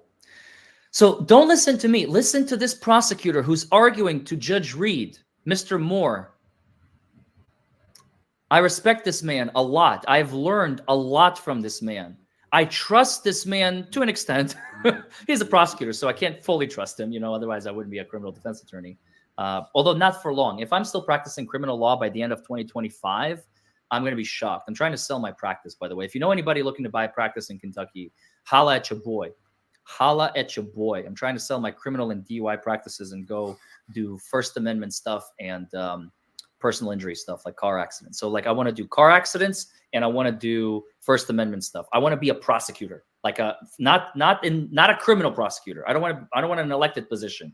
I want to be a civil prosecutor. You hurt my client, you break his arm, or you silence my client, I will break you. That's what I want to do. I want to be a plaintiff's attorney. That's where my future is. So you heard it here first, folks. I want to be, yeah, there you go. Now I'm really curious about how his thing with Chili went. I want to be an ambulance chaser. Clip this shit to fucking eternity. I want to be an ambulance chasing motherfucking slime bag. You heard it here first, folks. That's what I want to do. I want to do plaintiff's work. I want to do car accident cases. I want to chase the ambulances on foot, in a moped, in a car, on a bicycle. Give me the mobility tools. I will fucking chase that ambulance until it arrives in the hospital. And then I'm going to be like, sign here, sign here, sign here. Actually, that's very unethical. Don't do that. That is actually a violation of ethical rules. But you know what I mean? When they call me, I've been hurt in a car accident. Want more cash when you get in a crash? Call the car crash guy. That's what I want. Hey, thanks, Richard, man. I appreciate that. $10. Your first super chat here or ever.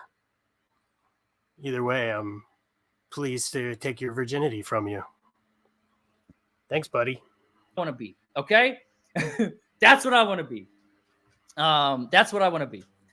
So that being said, that's part of it. The other part of it is I want to do more First Amendment litigation. This stuff really invigorates me. When people like What the Hales are being silenced, when people like Craig Hendry are being silenced, you know, their right to video are taken away, when their right to record are being taken away, when they're trying to be silenced, that's what I don't stand for. I hate that shit. I hate that shit, and I don't stand for it. I don't stand for it. And I helped Mandu get his YouTube channel back. I helped a couple others, you know, expose YouTube and their false strikes that they were getting. I've been helping people. I like to help people. So you call me ambulance chaser. I say that I want to be the best plaintiff's attorney and recover millions of dollars for my clients. That's what I want to do. Well, things will get more interesting with this guy in the picture. They certainly will. If you don't like that, that's fine. If you love it, that's fine too. I don't care. I love my lovers as much as I love my haters. Okay? So, with that being said, again, listen to the words of this prosecutor. On September 14th, 1998, the defendant was arraigned, and the case was continued for a pretrial conference on September 23rd, 1998. On September 23rd, 1998, the defendant appeared with a private attorney, DJ Holycross, and entered a plea of guilty to the possession of marijuana. The defendant signed the terms and conditions of probation in court file. On October 8th, 1998, court is heard. The defendant met with... Yeah, I don't know enough about this guy other than what we just watched, which was a fucking precision assault on Chris. I found out about him during the Johnny Depp deal and kind of followed him after that. He's got some interesting DUI videos out there. Kind of prides himself on throwing cops under the bus that don't tell the truth on the stand. Yeah. But, you know, we talked about this a couple of weeks ago when he did the chili deal. I remember we said he probably doesn't realize the can of worms he's opening up by getting into this with chili. And then with Henry, that even doubles down on it. Right. So, like I said, I don't know enough about him I'm not going to pass any judgments quite yet. He's definitely, after today, he's definitely an ally. Well, I mean, that was a thing. That was as good as it comes. I mean, I'm really glad I went live on this, and thanks everybody for coming by. Oh yeah, great turnout. This has been quite a lot of fun. The CAPS and signed paperwork at CAPS on that separate day. On November 12th, 1998, the defendant's court costs were paid in full. So neither Chris nor his attorney contested these dates with the prosecutor. Therefore, when Chris claimed, quote, no one was ever summoned to court, or when he asserted, quote, the person never showed up for court at all, it is evident that he was not being truthful. There it is. He was not being truthful. So he waits till Chris is gone and then does the thing he didn't want him to do. That's fucking great. That's what I'm confused about. This is what I'm trying to figure out. And this is where we are. This is why I'm stuck on this whole, he's saying it's not him. He's saying it's an imposter. He's saying it, and like 2 years on the shelf. Then he pleads guilty. This one, he said, this is me. This is me. The April 14th, 1999. This is me. Then they moved to revoke his probation 4 months later, 4 months and 2 days later. They moved to revoke his probation based on the new case. And it's filed a day before. So August 13th, 4 months minus 1 day. And then 4 months and 2 days after, it's scheduled for a hearing. He doesn't show. naturally, because he doesn't know to be there because it's an imposter, clearly. And now we are 24 years later. They're trying to lock his ass up. This is what this hearing was about. This is what everybody seems to miss. This is what this hearing is about. This hearing right here, November 29th, 2023, that we watched. Why wouldn't you contest that? This is not me. This is all fake. This is all false. I mean, he testified to that. But he's looking at 30 days in jail, and he seems like, I don't even care. That's not what I came here to talk about. Are you kidding me? I would be jumping to the moon and back. I would be screaming from the rooftops. This is not me. You know, if this was true, you know what I mean? Are you fucking kidding me? I'm not doing jail time for someone else's pot possession. He has never once called him a liar. Why would you want to do someone else's time for them? This is amazing. So I'm so confused. And God forbid, you know, Thomas Clay is a very capable attorney. I'm very positive that he's going to be able to get him a successful resolution. I have no doubt about that. But still, I am so confused why he doesn't want to fight that. So Kelly W., thank you so much for the 10, says, excellent job. Well done, man. Yay, Kelly. Don't buy into this, Larry. You're better than that. Bat S Crazy Girl. Thank you so much. That's one of Wrangler's You're my new orders. favorite person, by the way. Bat S Crazy Girl. You're my new favorite person. Yeah. Like, I'm not even joking. I know it may seem kind of weird, but I was reading your stuff and your comments. You're a real one. You're a real G, and real knows real. So that's what I want to know. Right. What happened with that, you know? Retired Nana says, watch Dummy Crew. Yes, we did. We did that. Judgment fail there. JC Sports Picks says, busted. Sandy's a Maniac says, impersonator paid his fees as well. Yes, exactly. Paid his fees, went to probation for him for 2 years, got the probation revoked automatically because Chris, imposter or real, didn't come to court. And then there's silence for 25 fucking years. 25 years. A quarter of a century. And all of a sudden, boom. I don't know. Is it content? Or is he after content? Or is this real? I don't know. I'm going to get to the bottom of this because now I'm invested. I'm interested. I'm curious. This is funny.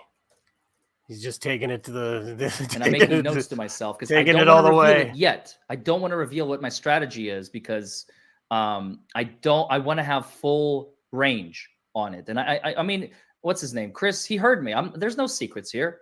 There are no secrets. I want to know the truth and I want to get to the bottom of the truth. That's it. That's all I want. That's That's why all Chris I'm won't after. be back People on are again. like, well, you're not gonna side with corruption. Of course not. I am here to fight corruption. That's why we have Judge DeThomasis in Levy County. So that's what we're after as well. That's who we're after as well. Let's take a look at the poll. Yes. Why are you here? All right, let's end the poll. 20. Oh, wait. Does the poll disappear? Oh, Larry, you idiot. God damn it. I forgot that it kills the poll once I close it. All right, whatever. It was like a quarter of you said I'm here for 23% of you said I'm here for to support for public safety. 53% of you said I'm here to support DUI guy. It was like 7 or 8% of you said I don't have a photographic memory, but I have a very good memory. 7 to 8% of you said I'm here to shit on both DUI guy and for public safety, and like 20-something% of you, I think like 15 to 20% said fuck you and your horse. I don't know why it's funny to me, but it's funny. Retired Nana says you were arrested on DV holding a gun to this lady's head in front of her small daughter. He had to take domestic violence counseling. Maybe. I don't know. We didn't really want to talk about that. Sandy's a Maniac says impersonator reported to probation and paid the fees. There we go again. Good Citizen says every word that comes out of his mouth is a lie. Every worded. Thank you very much for that. Master Sergeant RTL, that's not you, really. Leo Ford says, I'm here to support both channels, but no option for that vote. And for the trolls out there, it's my money and I'll spend it how I want. GTFO, says Leo Ford. Is he... Sandez, a Maniac, says a video of his 99 court plea on DV. We're a little behind him. Is he still... Did he end it over there? Let's see. He Looks is, like the chat is Charge, slowed which we down. played portions of. Yes, we did. Debbie, welcome back. He's Hi, Larry. signing Thank you off for right being now. you. I appreciate that. Sandy's the Maniac says he got his bond money He's back waving and goodbye. It just domestic ended. violence plea on video. Gotcha. The ex was there. Danny says Alabama needs to put felony. God damn, Wrangler- Danny, here we good go for again. you. On trial, indicted for capital murder, for justice for hashtag justice for Donald Cameron, USMC disabled vet. Again, I don't know anything about that. Bat S crazy girl Chrissy is deflecting and starting to get mad. This is probably in real time, but I usually don't read chats in real time. So I apologize. I usually read them at the end, or if we find like a good break in the middle. I have spit like all over my mouth, you guys. I'm so sorry. This has been a very aggressive chat. Chrissy, what's wrong, my friend? You getting mad? Batch crazy girl. You're like, hashtag find the imposter. Help, help. You guys are like on a scorched earth. I love it. Amethyst Jones, officiated troll and cult member. I believe I saw you on Wrangler's channel, if I'm not mistaken. Yeah. I want someone to impersonate me, pay my fines, go to court, and attend court order classes. Seems sus to me. That's what I'm trying to figure out. With friends like these, who needs enemies? This is so confusing. I want to get to the bottom of it. Armwit Harmony. Is there a signature on the ticket? No, we don't do those in Kentucky. Great question. That is a great question. Wow, that is a really good question. Important. Ask Chris what happened with the court video from this hearing. Compare it to the What the Hell's court video on YouTube. Yes, we did that. Fat Gamer Foul Sacks. Larry, I'm so glad you didn't let him lie to you. Thank you so much for this. You're welcome. Raymond Kaler, thank you so much for the 20. Chris lied to his audience, screaming fake charges, fake reports, fake accusations against 2 different county clerk personnel. Okay, good to know. Danny, okay. Danny, I thank you for the super chats, but like, I'm not a prosecutor. You know that, right? I can't prosecute felony cases. Dennis Coppert says, I have never watched the live stream with so many bull posts trying to make you aware there, buddy. Crazy Bout a Mercury says the address where he was cited 98 did not exist. Man. Teresa Lynn, thank you for the 5. Badass Crazy Girl says Chrissy just doxed Wrangler's mom. Oh God. Yeah, it's amazing what people will cling to, hey? Kathleen McClure says, wow, does this sound familiar? Retired Nana says, there is no more tapes. Retired Nana also says, don't hold your breath, Larry. He never provides proof. He says he has it, but he never shows it. We shall see. I mean, now I'm waiting. Danny says, Dick Bag Patrol dummy. Oh, my God. Out the truth to the community. Hashtag felony Wrangler for prison 2024. Danny. Okay. All right. You're awesome. Talking about something a little bit different. Thank you, Danny. Yes, thank you. She's just like, make it rain, DUI guy. Make it rain. Yeah. Mr. Tech says, I wonder if they could trace the supposed bail money he didn't Outstanding, pay. Danny. Outstanding. I'm going to write that down. That's a good question. Nice one, Mr. Tex. Oh, man. That's a very good suggestion. I did not think about that. What time is it?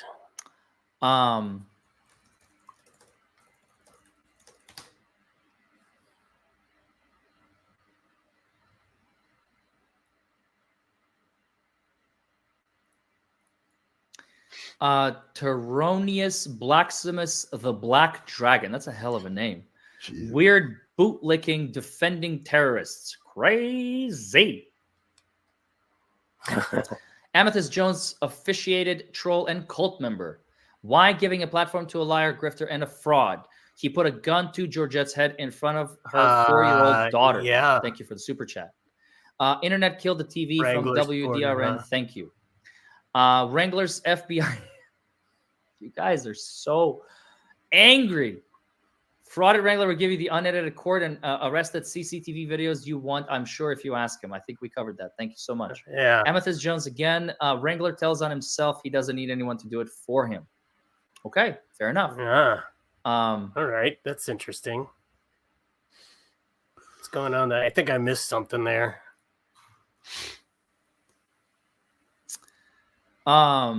Larry Siebens says Larry is my imposter besides the white hair and looks nothing like me, and I'm 56. Hashtag yes, dad. Wait, hold on. Yes, dad. Oh God, please. Now they're gonna clip that. Fucking hell. What have I done? Sorry, not sorry. I'm so fucking stupid sometimes. Sorry, I'm slap happy right now. I have some caffeine from my green tea. By the way, have you seen my mug? Have you seen my mug?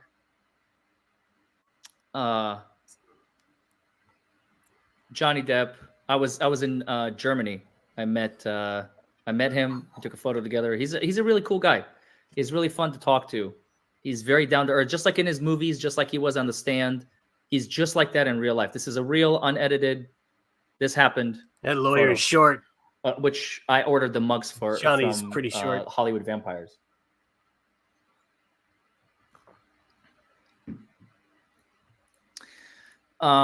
Thanks for having them on. Man. They do a good job. Thanks, Jimmy in E-Town. Thank you, Jimmy. Mickey says 1998 charges and 1999 charges are two different guys. Yet each guy has to defend charges for both. Exactly. See, that's what I'm saying. Why is Chris so fine with serving 30 days in jail for somebody else? JJ Kaiser for prison. They don't like journalists. Hashtag FPS. Hashtag 1. 2BSuck7. Thank you so much. Or VII. I don't know if I pronounce it 7 or VII. Cliff Williams says, look up Jamie Knoll FPS. Took him down. Sheriff of Clark County, Indiana. He has government enemies. Very possible. Night says it was a dumbass with a similar name. The records were amended to arrest Chris. Very possible. Let's find out. Yeah, right. To be suck, VII or 7. JJ and Kaiser not fans of First Amendment and news gathering. They hate trifolds and Fifth Amendment cop cards too. They now are after for public safety success. Chris News Stories FPS is a hero. Thank you very much for that. Night says worst charges since the Larry. Okay. Yeah, I'm not sure. Thank you for that. TubeSock7 says FPS is a good dude. He never bothers anyone. He reports on the news. He's a journalist for crying out loud. JJ Kaiser and corrupt people keep harassing him. Thank you very much. I'm not sure what his deal Dennis is. Coppert says Kaiser is way behind you. He's all over the place. Oh, is he still live? Yeah. He's been live for like almost 2 hours now. He's not way behind. He's like 40 minutes behind. Well, I guess that's way behind, I suppose. He had to do roll call first. But wait, he pauses the video sometimes, right? He pauses the video. And I'm sure he pauses the video. skipped over any parts that... Rooting out corruption is dangerous.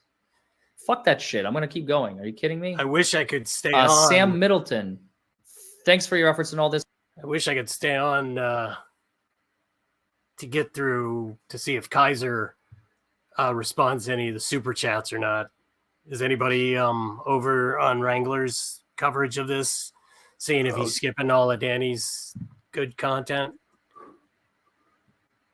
Let's look into that. Thank you very much. Alana Hader just spoke to Dummy Kruger, said he won't strike you. Did you really? Holy shit! Did you reach out to Dummy Kruger? I don't want to fangirl over the guy, but like he's got some good content. So nice. Shout out to you, Dummy. Keep up the good citizen journalist. Just make sure if you are editing things out of order, don't do that. But if you're editing things in order, then keep doing it. He won't strike you. Also, the trailer park address used to explained in the video was his girlfriend's Dummy. Address.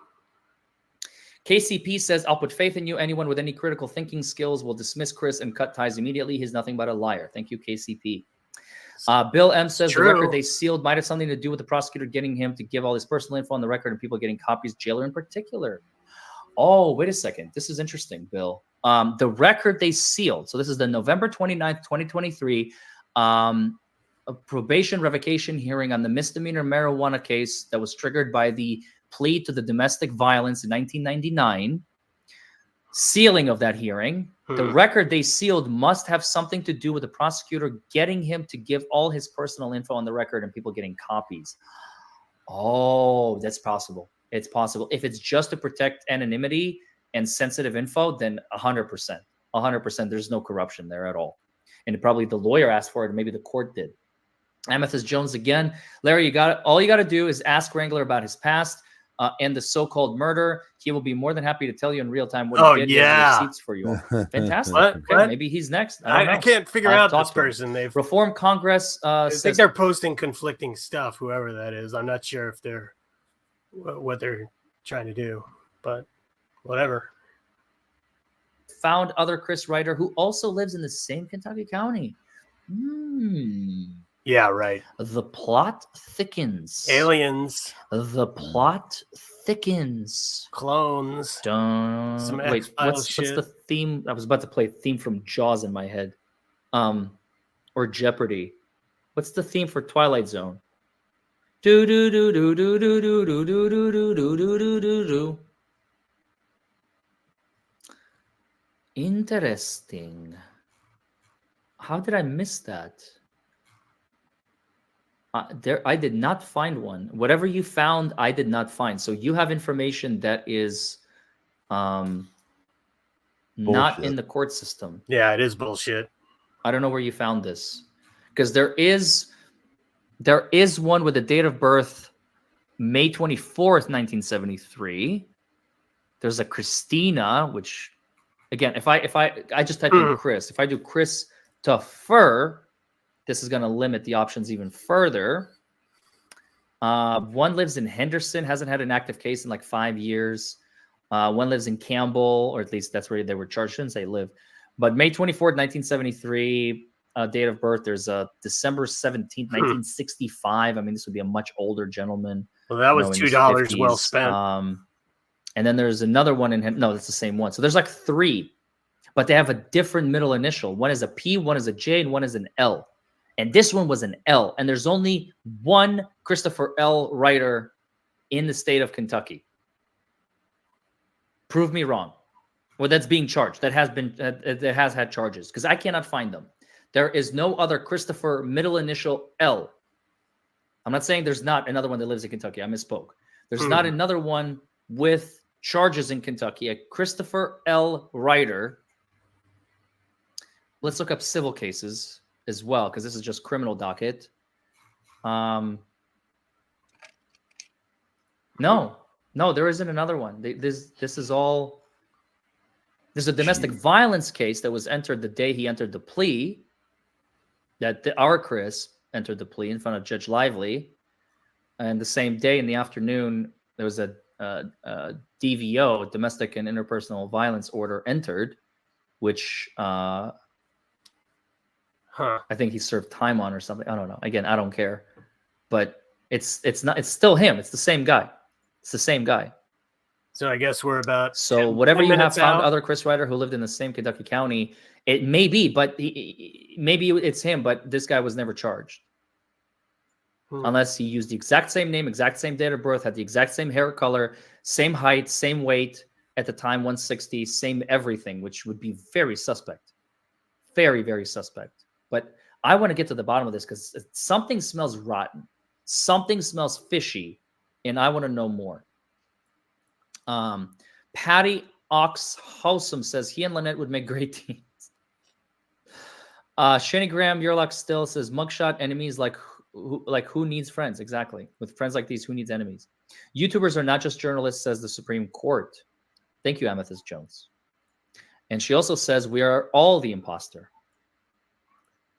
TubeSock7 says that case had a Chris imposter different last name. Okay, that's why I can't find him. JJ was in the Zoom for Hardin County trial, says Cliff Williams. That's interesting. Robert Yonata says, yes, JJ released all of Chris's info on Kaiser's YouTube from that court case video, hence compared between FBS and What the Hells. Everyone remember, this is back at handwritten times. Very true. Cop testified that the first one was a ticket was added because of carbon copy. Thank you, Anya Meadows. And also, thank you, Imis and Donna Ditson, as well as James Cochran, for joining as a member to the channel. And Retired Nana, thanks for being a member for almost a year and a half. Look at that, 16 months. 16 months. So that's why I can't find it. If it's misspelled, then I can't find it. That would make a lot of sense. That would make a lot of sense. But yeah, I hope y'all enjoyed this. I mean, this was definitely, this definitely took on a life of its own, because I was trying to figure out what on earth has been happening with this case. I know I went in a direction that maybe Chris didn't want it, but I had questions. I had a billion questions, and it took us 2 hours to get to all of them. Yeah, at least you did your homework. Yeah. And I'm glad we did, because we learned a lot. And so did Chris. Chris learned why he was being threatened with 30 days in jail. Chris learned I'm that still you- shocked he doesn't Yeah. care, but, like I said, maybe we can find who this imposter is. Oh my God. Maybe we can find who this imposter is. This is hilarious. But yeah, it should be really interesting. It should be really fun. I don't know if I'm going to be able to, but I'm going to try. It is what it is. Nice. Can I help with investigating this? I would love to, says Debbie. Maybe. Huh. I will definitely reach out to you if I need. Don't call us. We'll call you. If I need to. Yeah, like I But said, thank his mailbox is going to be full tonight. So Anyway, I really help. appreciate you guys. I really appreciate you all. I loved the divided chat. It was very divisive. It was very interesting. And I hope you all learned something. And I know you did. I know you did, because this has been a very engaged chat. I don't remember the last time I had such a divided, because even during the Johnny Depp trial, we never had such a divided chat, because there was no real like, go Amber Heard, go Amber. Like there was none of that shit, you know? So I'm just happy that the truth is hopefully coming to light. I think we still have some time to go through. And you know what? Just because I feel bad,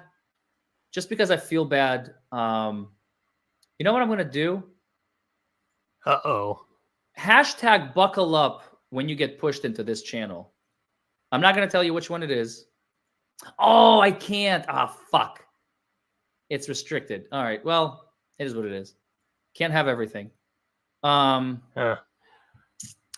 and I are going to be streaming Friday. Tomorrow. All right. Oh, yeah. I've been saying this. Like, people are like, hey, Larry, can I talk to you tomorrow morning? I'm like, I can't talk to you tomorrow morning because I'm going to prison.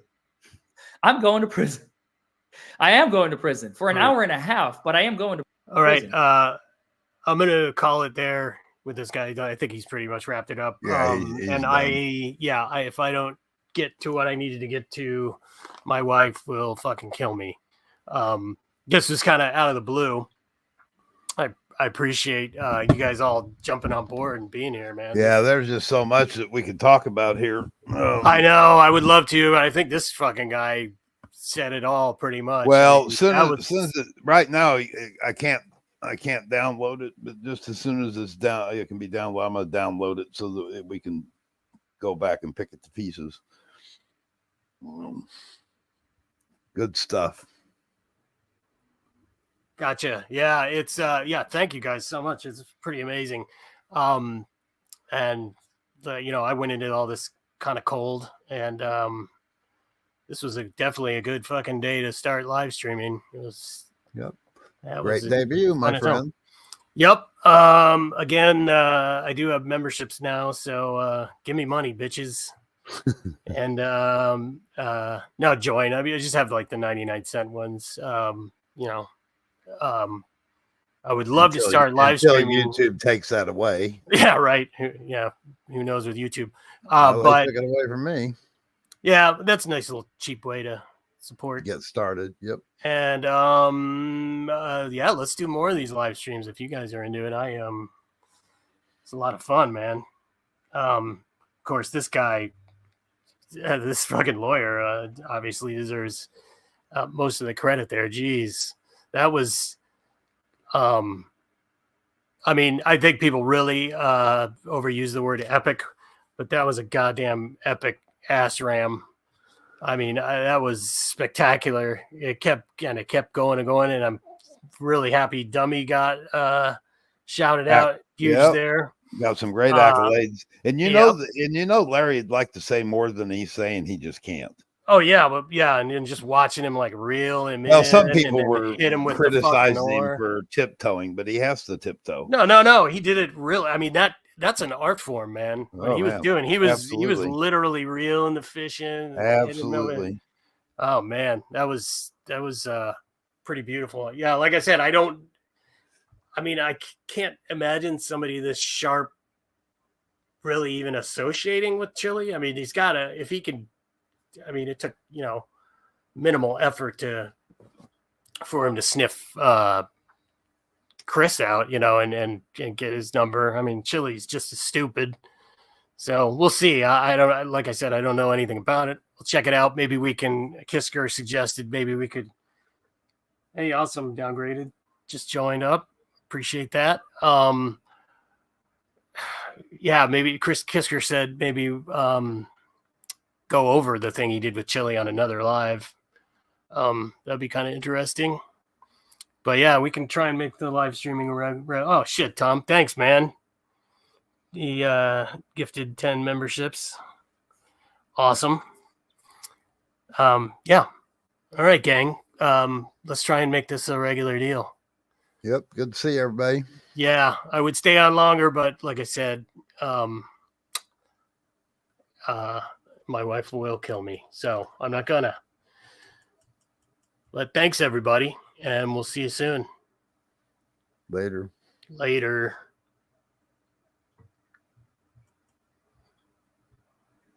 Okay, are you off live?